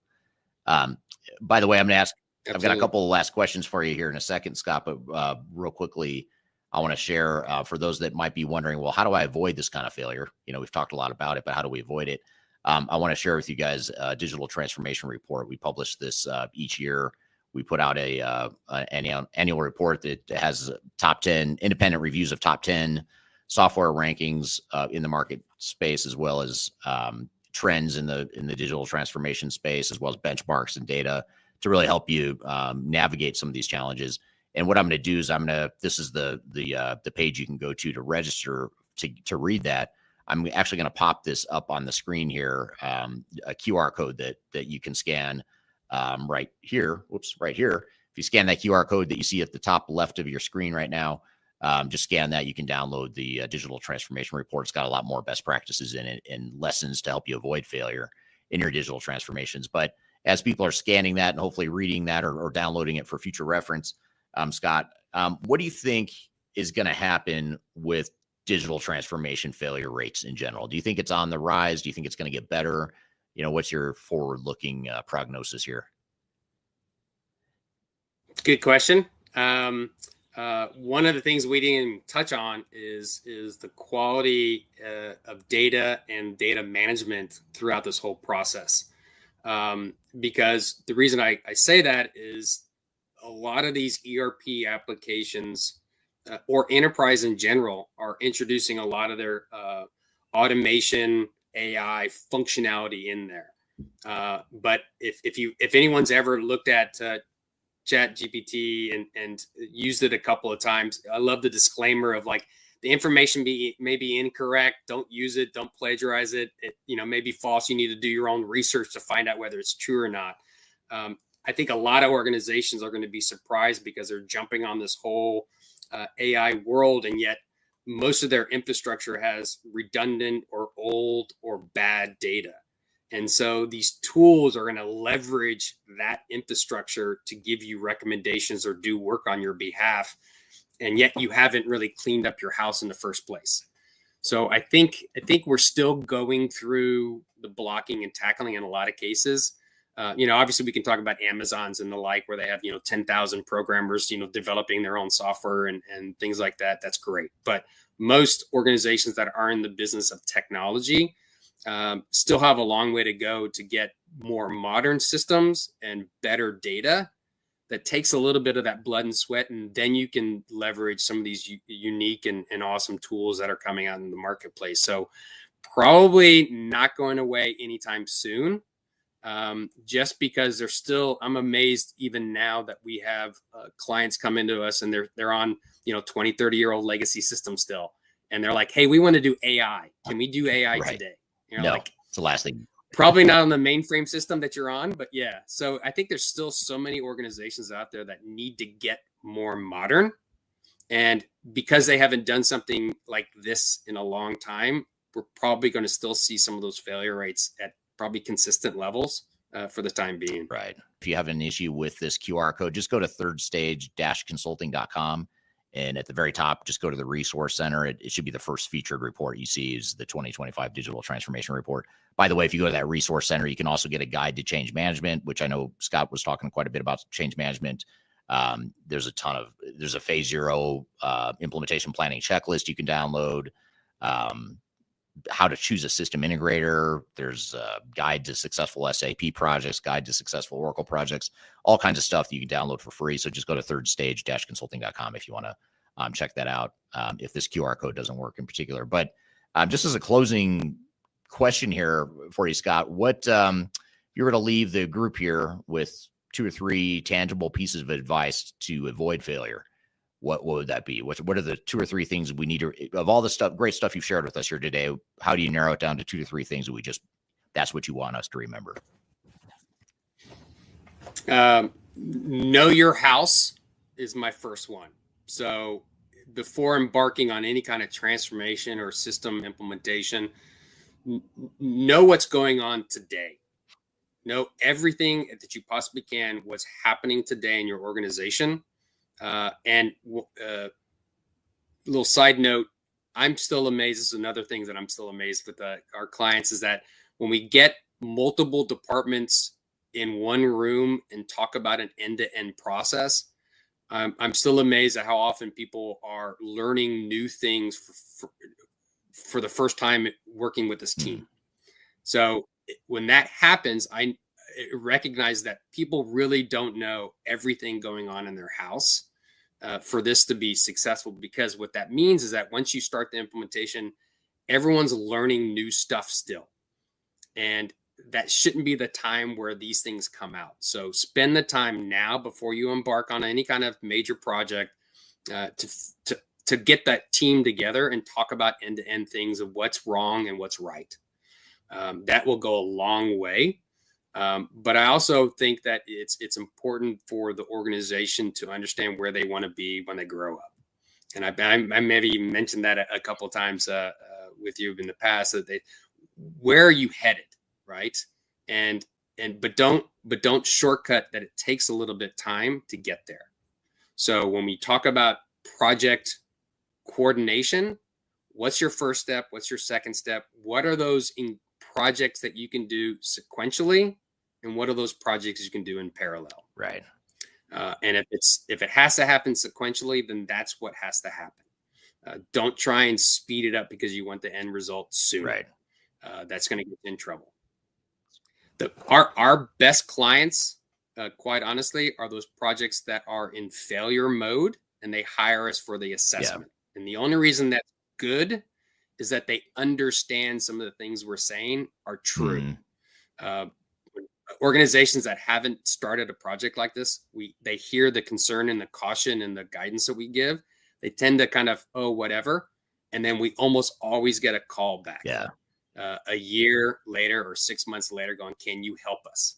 So be smart and understand all the pitfalls of an ERP implementation first. Talk about it internally, then reach out to a firm like us to have a conversation. Yeah, it's interesting you say that, because I think right now we've got either 2 or 3 active clients that I know of in the last, say, 12 months that didn't choose us originally, or they chose not to bring us on 2, 3, 4, 5 years ago. And then they call us and say, hey, actually, we do want to bring you in now to fix some stuff that we screwed up along the way. I'm not saying you're going to fail if you don't hire third stage consulting, but to your point, a lot of times organizations, that they have to go through the pain and learn it themselves. It's sort of like, when you have kids, when they're young, you tell them not to put their hand on the stove, and sometimes they listen, sometimes they don't. But a lot of times you have to let them put their hand on the stove and burn it and realize, oh, when mom and dad were right, I shouldn't put my hand on the stove. And then they know, you can tell them next time, don't put your hand on the stove, and they're going to listen. But sometimes, unless you've been through it, you don't understand the urgency. And it makes it worse when software vendors and system integrators are whispering in your ear. If you're a less sophisticated implementer of technology, you get software vendors and system integrators whispering in your ear saying, hey, it's fine. We've got best practices. We've got a great implementation methodology. We've got the best people. You don't need to worry about that whole planning thing. You don't need to worry about change management. Our software is easy to use, blah, blah, blah. So you start hearing all this stuff. And I kind of understand in some cases where, to your point, if you don't have that experience level, if you haven't been through these battle wounds and battle scars in the past, you're not going to know. And it's all just academic, if you haven't been through it before in some cases. So, all right, good stuff. Well, thank you again, Scott. Thanks for being here. And thank you to the audience for the great questions. A lot of questions we didn't get to, but we're going to pick up on some of those questions and cover a couple additional things that we didn't get to in the interview here in just a moment. Stick around. We'll be right back. We're also going to get into the end of big consulting and why I think the end of big consulting is near.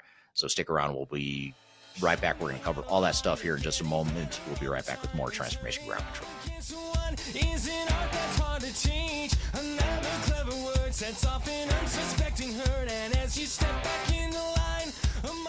I'm excited to announce the release of our 2025 Digital Transformation Report. It's available now on the Third Stage Consulting website, www.thirdstage-consulting.com. This report gives you an unbiased, technology-agnostic insight to help you optimize your organization's projects for success.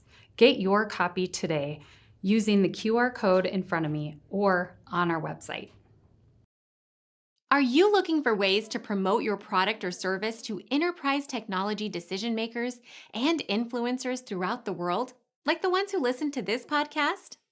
Major Tom Productions creates media, events, and influencer marketing for B2B technology providers.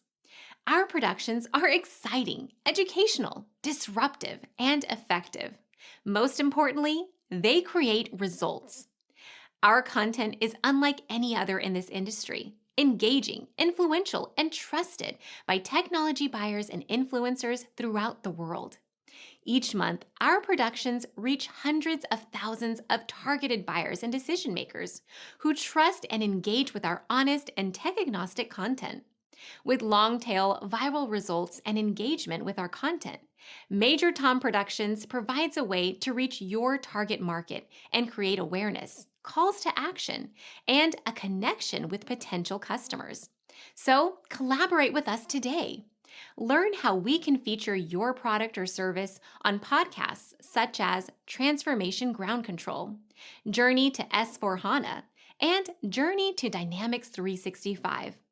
We can also feature your brand on our YouTube channel called Digital Transformation with Eric Kimberling, which boasts over 100,000 subscribers and over 2 million video views per year.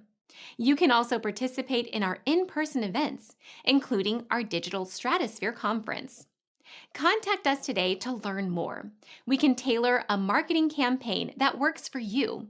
We look forward to helping more people learn more about and become engaged with your brand.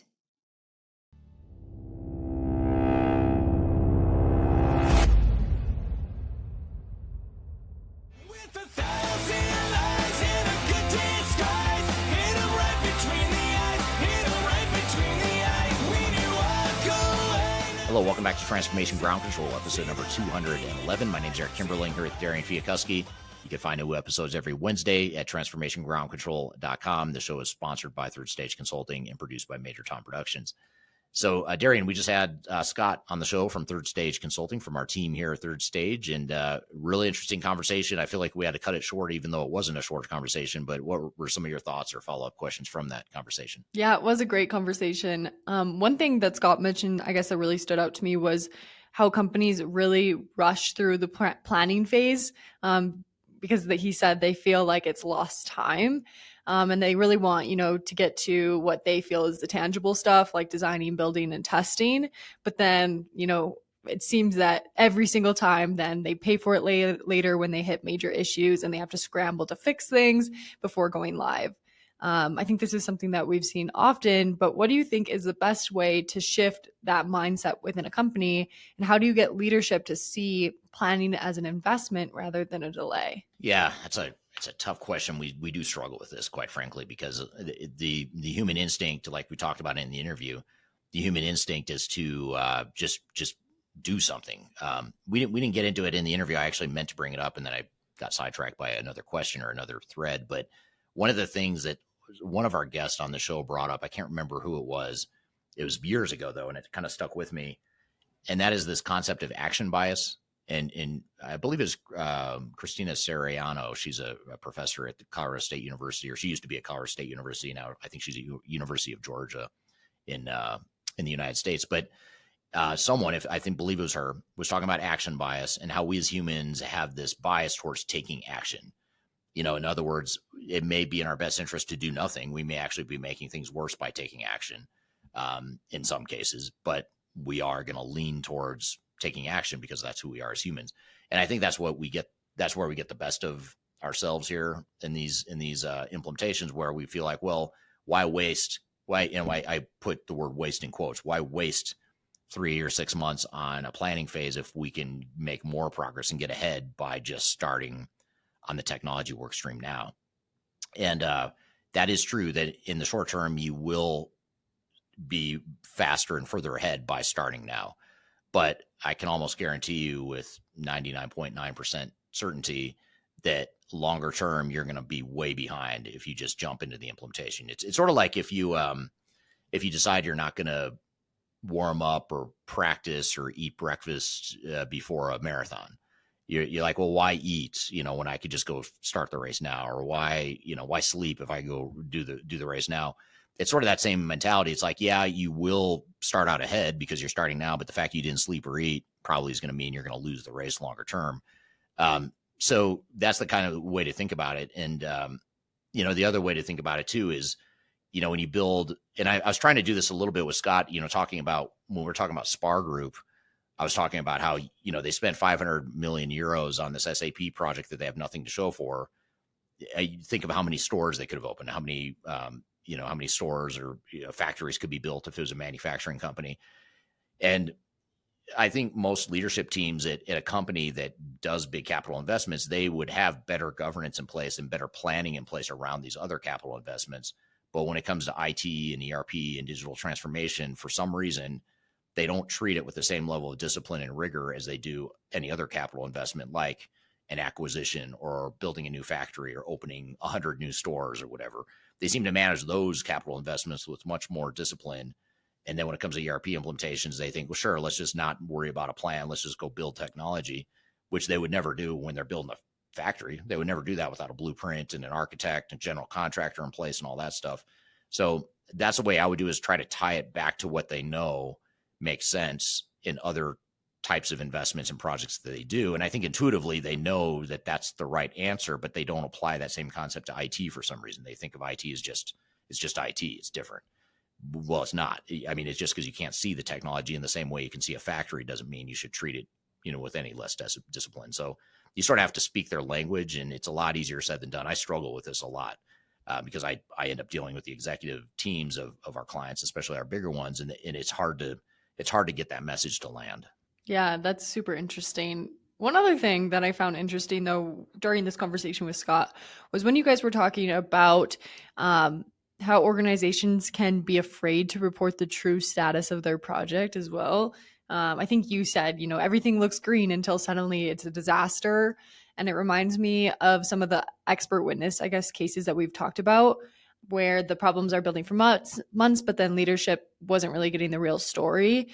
What do you think, or why do you think that fear exists within companies? And how can companies create a culture where teams feel safe to be honest about the risks? The key word you just said was safe. People don't feel safe sharing the real status. And I think the human nature of both your internal resources and especially your external resources, your software vendors, your system integrators, your VARs, whatever outside technical implementer is involved, there's a sort of self-preservation mindset that goes into it, where it's like, sort of like you or I, if we were to imagine right now, if we were to have a conversation of how's this podcast going, is it going well? And let's just say it's a disaster. Our audience hates it. They hate the content, but you and I somehow sit here and we justify like, well, no, we're having a good time. We're having a good conversation. We're enjoying it. You sort of, your mind goes there. You want to preserve or protect yourself in some ways. And so, a software vendor it's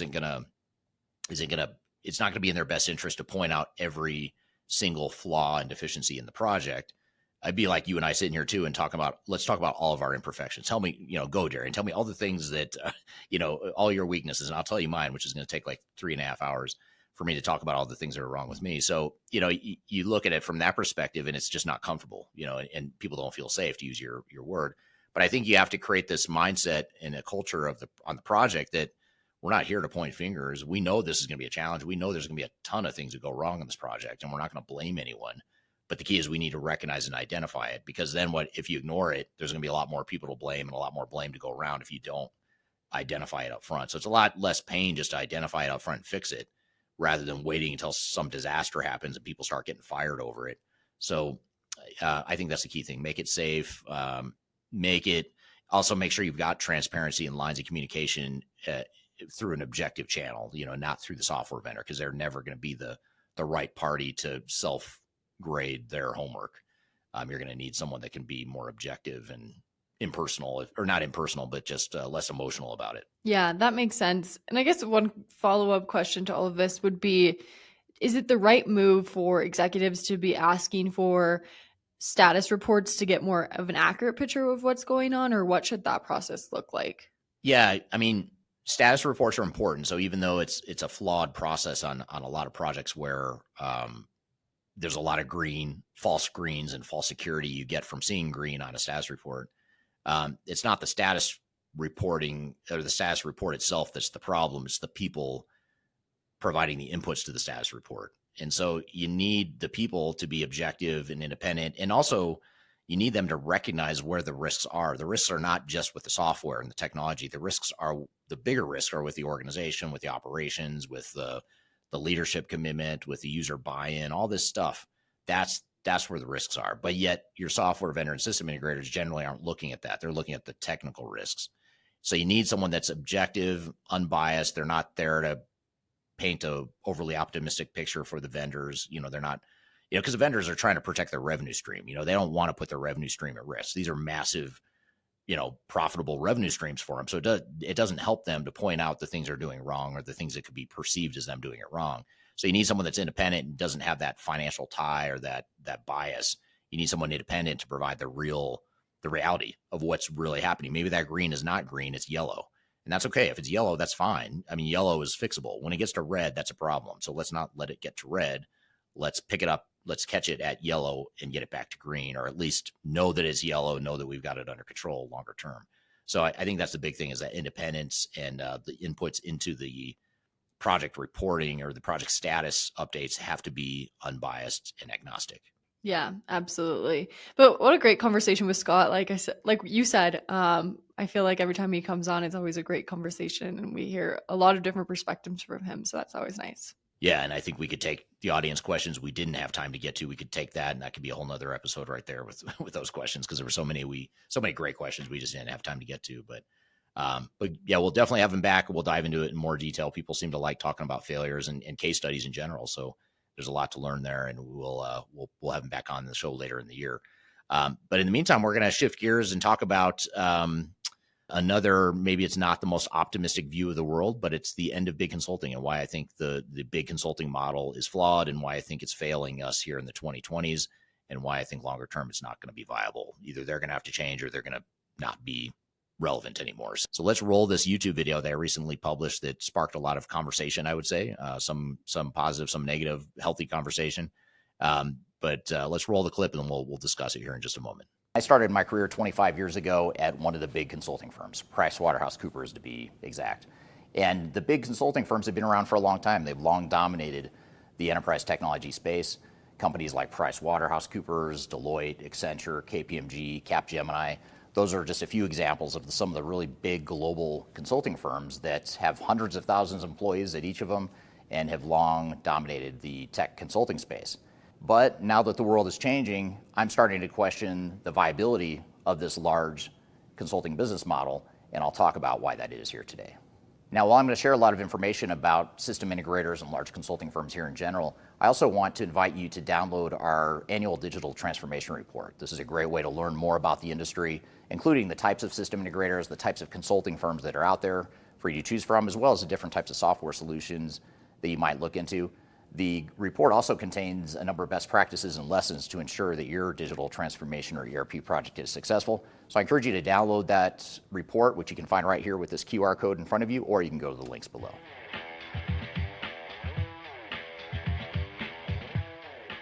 One of the biggest challenges and the biggest faults of big consulting firms is their biases. They are extremely biased towards certain software solutions. And this is something I learned really early in my career, and it's something that hasn't changed at all in the last 25 years that I've been doing this. Just to give you a quick example and a personal story here, back in the late 90s when I started at Price Waterhouse, I remember my first software evaluation and selection project. And we were paid around $1 million for this project was the estimated fees. And this was one of my first projects coming straight out of grad school while I was at Price Waterhouse. And I remember distinctly sitting down with the project team that was on this project. Most of them were older and more experienced than me. But I remember asking, which systems are we going to evaluate? What technologies are we going to consider for this client? And I was actually pretty excited to learn about different technologies that were in the enterprise tech space. And I got a very strange look when I asked the question. I remember the team looking at me almost as though I was speaking a foreign language or saying something that was completely crazy. And I remember the partner on the project telling me, there's no decision to make. We are recommending SAP. Now we need to spend the next 6 months justifying why we need to recommend SAP to this client. And I remember thinking it just didn't feel right. I felt a little bit dirty because I knew I was getting paid, the whole company was getting paid a lot of money to go through this evaluation and the selection and the set of recommendations. And we knew from day one that we were going to recommend SAP. And the reason we were going to recommend SAP is because the group that I was involved with was underneath the same management of the SAP practice. And so the way the business worked, at least in the part of Pricewaterhouse that I worked for at the time, was that the teams that would do the software evaluation in the separate group over here were incentivized to sell and recommend SAP, which benefited this practice over here. And the two partners that were over each of those areas actually benefited from both of those. I believe the partner I worked for was incentivized and comped on how much SAP work that the other partner sold. So there's a lot of biases and misalignment and conflicts of interest that went along with that. And that's one of the big problems I have with the big consulting firms. And in fact, it was the origin of my original idea of starting an independent and tech agnostic ERP consulting firm. I actually first came up with that idea back in the late 90s when I started at Pricewaterhouse and during my tenure at Pricewaterhouse. Now, I assumed that over time, maybe there were other independent consulting firms out there I just didn't know about, or maybe this was just a problem with PricewaterhouseCoopers, but other firms weren't like that.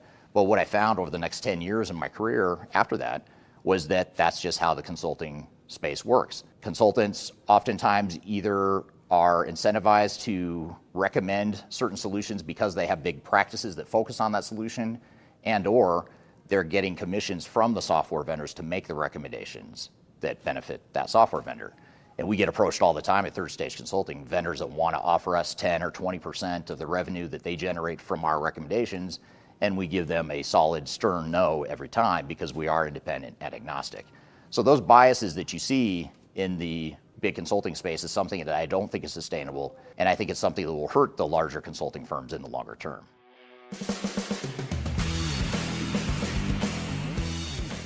Another reason why I think the big consulting model is not sustainable is because of the conflicts of interest that are inherent in the business model.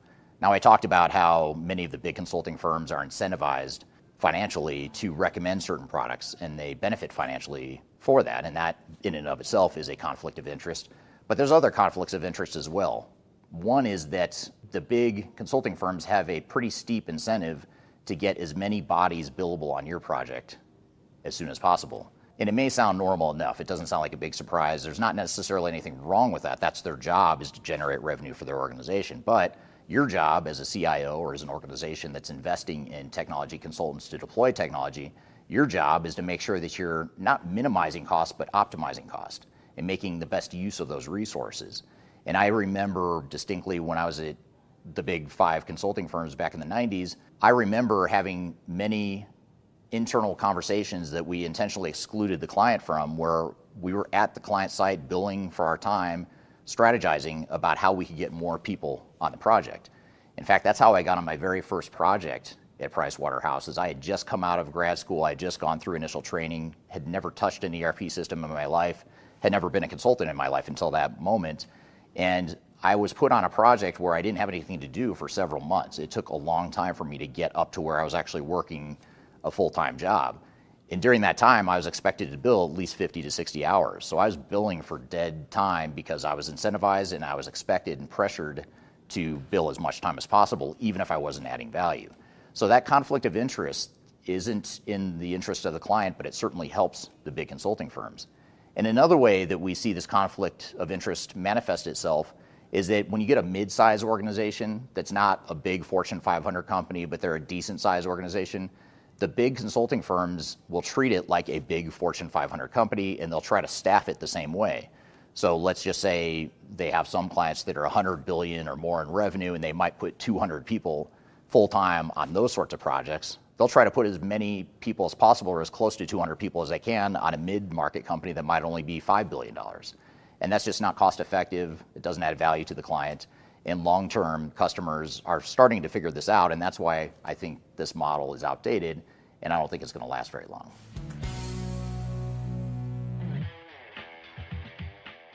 If there's one area where organizations in general have wisened up as it relates to enterprise technology projects and investments, it's that they're starting to recognize and realize that these big consulting firms are training grounds for new consultants. And that's okay. That's how I started my career. I got great training working at Pricewaterhouse, but I did a lot of that training on the dime of clients that were paying the consulting firm I worked for to train me. And a lot of that was on the job training. A lot of that was just my own inefficiency because I didn't know what I was doing when I first started. And so that's the kind of thing that I think will undermine the value that these big consulting firms provide to customers. In fact, they've always been undermining the value of that, but customers are now starting to see that and realize that. In today's day and age of AI and self-learning and self-development and professional development, CIOs and C-level executives are starting to recognize and understand that there's no need to have super junior people on a project doing documentation or doing research when a lot of that can be automated with AI and other technologies. So that's another reason why I think that the big consulting model is somewhat flawed and limited and inevitably will see its demise or at least some sort of major pivot in the future.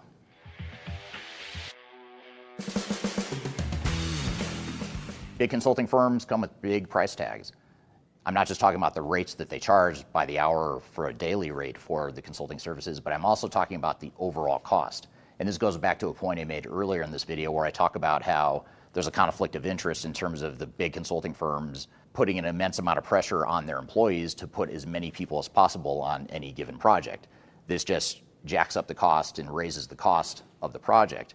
And big consulting firms are really good at playing politics and ensuring that the client doesn't necessarily understand or know how resources are being directed and the value that individual resources on a project are delivering to a project. What they do instead is they'll usually have a senior manager or a partner who's sort of the face of the team that will do all the interaction with the executive sponsors and the executive steering committee, and they do a really good job of selling the value of the team as a whole.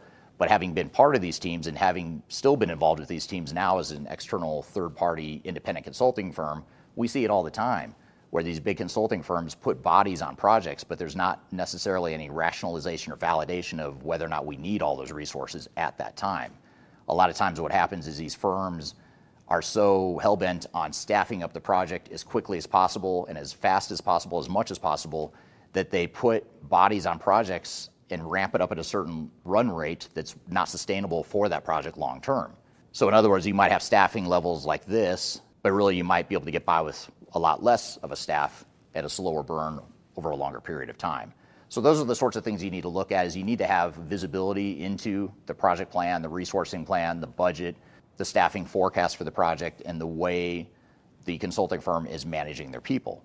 And this goes back to a point I make often in my videos and other thought leadership, in that organizations that are going through the implementation and hire these big consulting firms, or any consulting firm for that matter, they need to take ownership of the project and they need to manage those consultants the way they would manage any other employee or contractor or vendor. For some reason, organizations feel like they don't know enterprise technology, so they just defer to the big consulting firms, and big consulting firms are highly likely to take advantage of that in most cases.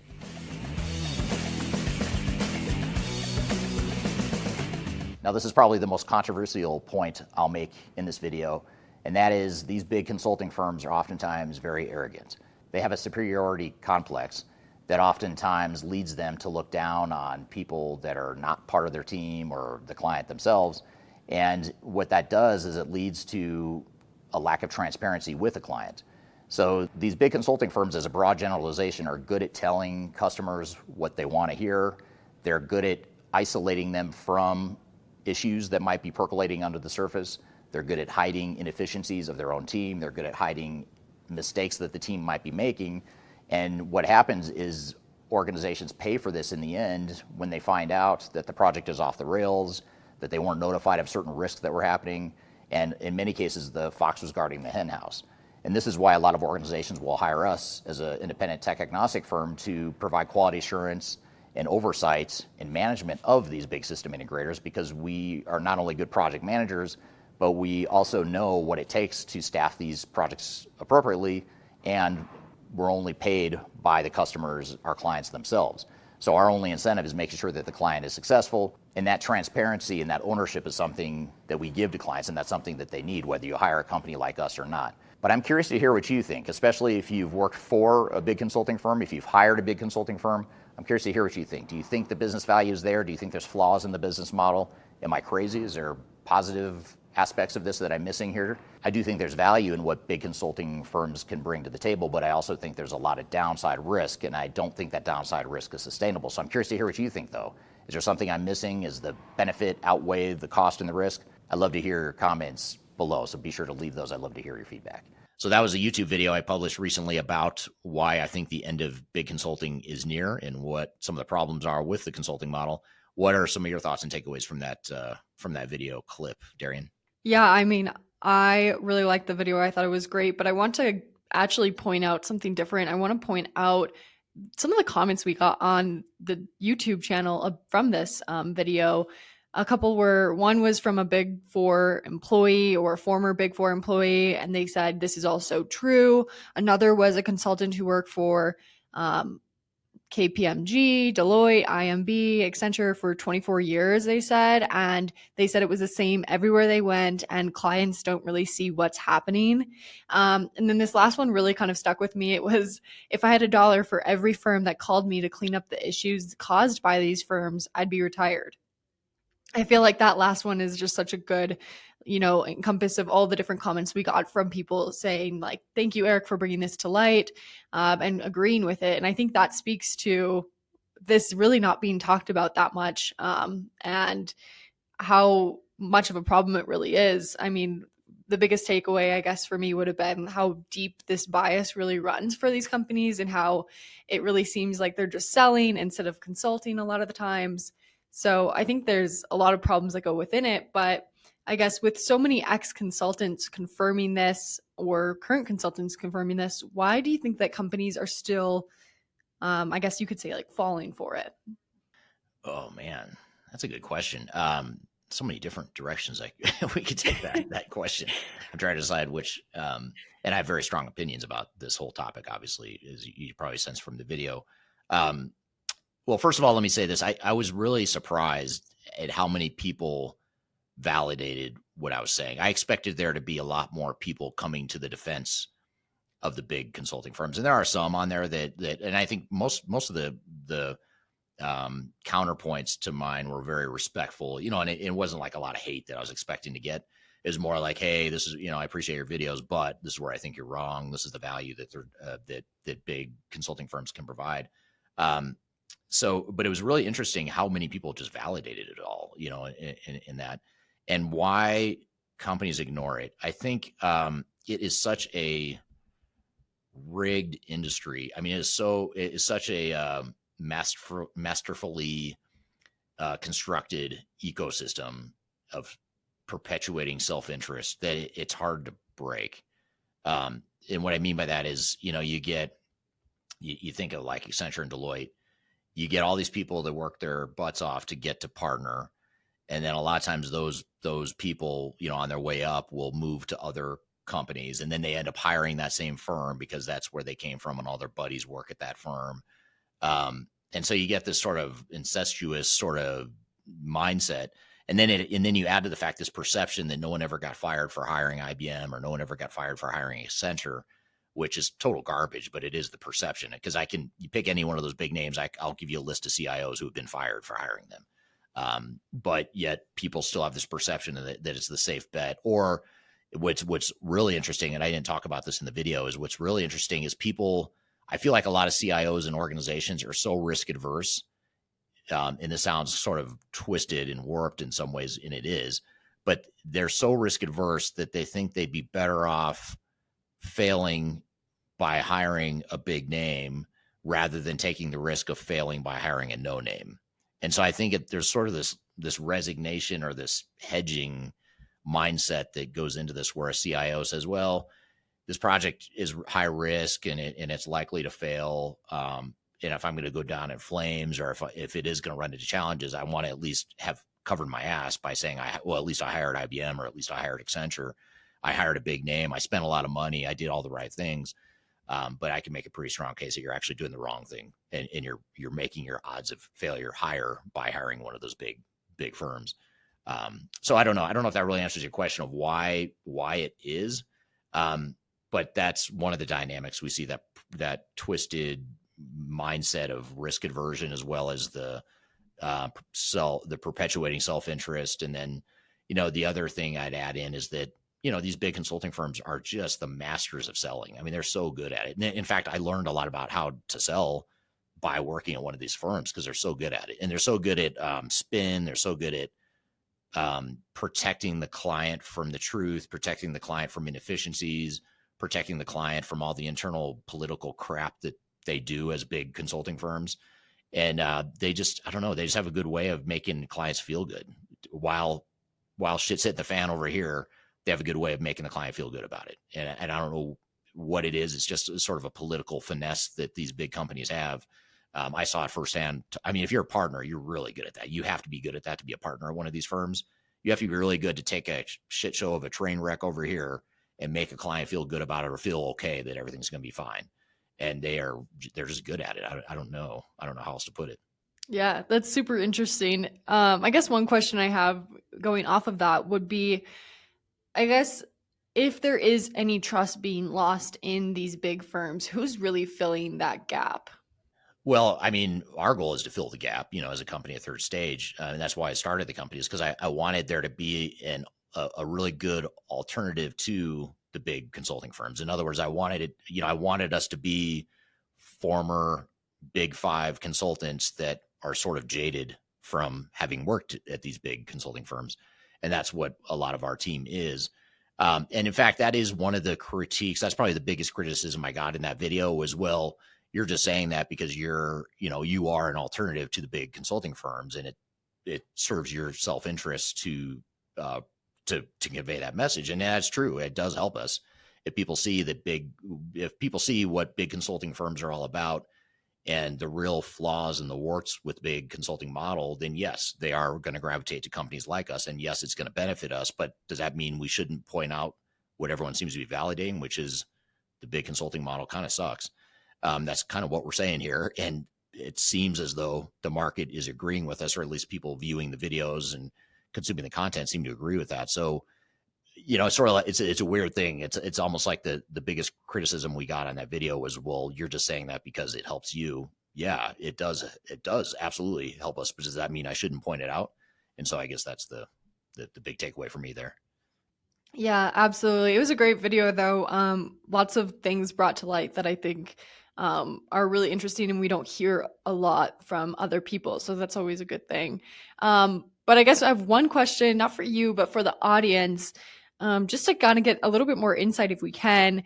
If you've worked with a big consulting firm, was it worth it, or did they sell you a solution before you even started?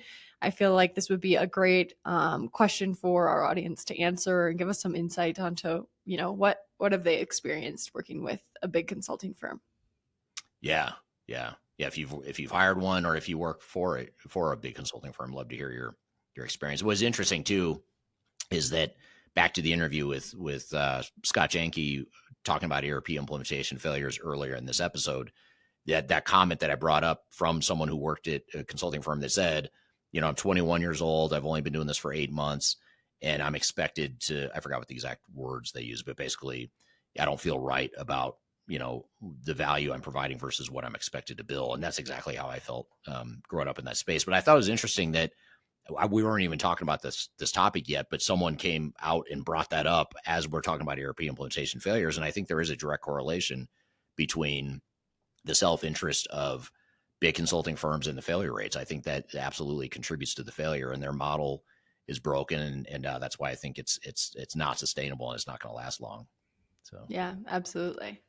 Well, good stuff. Well, thanks for all the great insights from that clip, and thank you to the audience. I'm curious to hear what the audience has to say in terms of feedback and answers to your question there. Yeah, we'll have to pick up on some of those comments too in a next episode of the show too. So thank you in advance for any feedback you have there. But great show. Thank you for being here, Darian. Thank you to the audience for being here. Thank you to Dr. Scott Janke from Third Stage Consulting for being here today. If you'd like to learn more about Third Stage Consulting, again, go to thirdstage-consulting.com. You can learn more about our services and how we can help you through your independent digital transformation consulting needs, whether you're in the selection and strategy phase or whether you're in the midst of implementation, you're planning for an implementation. That's what we do. We help clients all the way through the entire digital transformation lifecycle. So feel free to reach out. I've included my contact information below as well. If you'd like to reach out to me directly and learn more about the company and how we can help, feel free to reach out. So hope you all have a great week. We'll see you next week, same time, same place, transformationgroundcontrol.com. You can see all the past episodes in the meantime. Hope you have a great week, and we'll see you next time. Take care.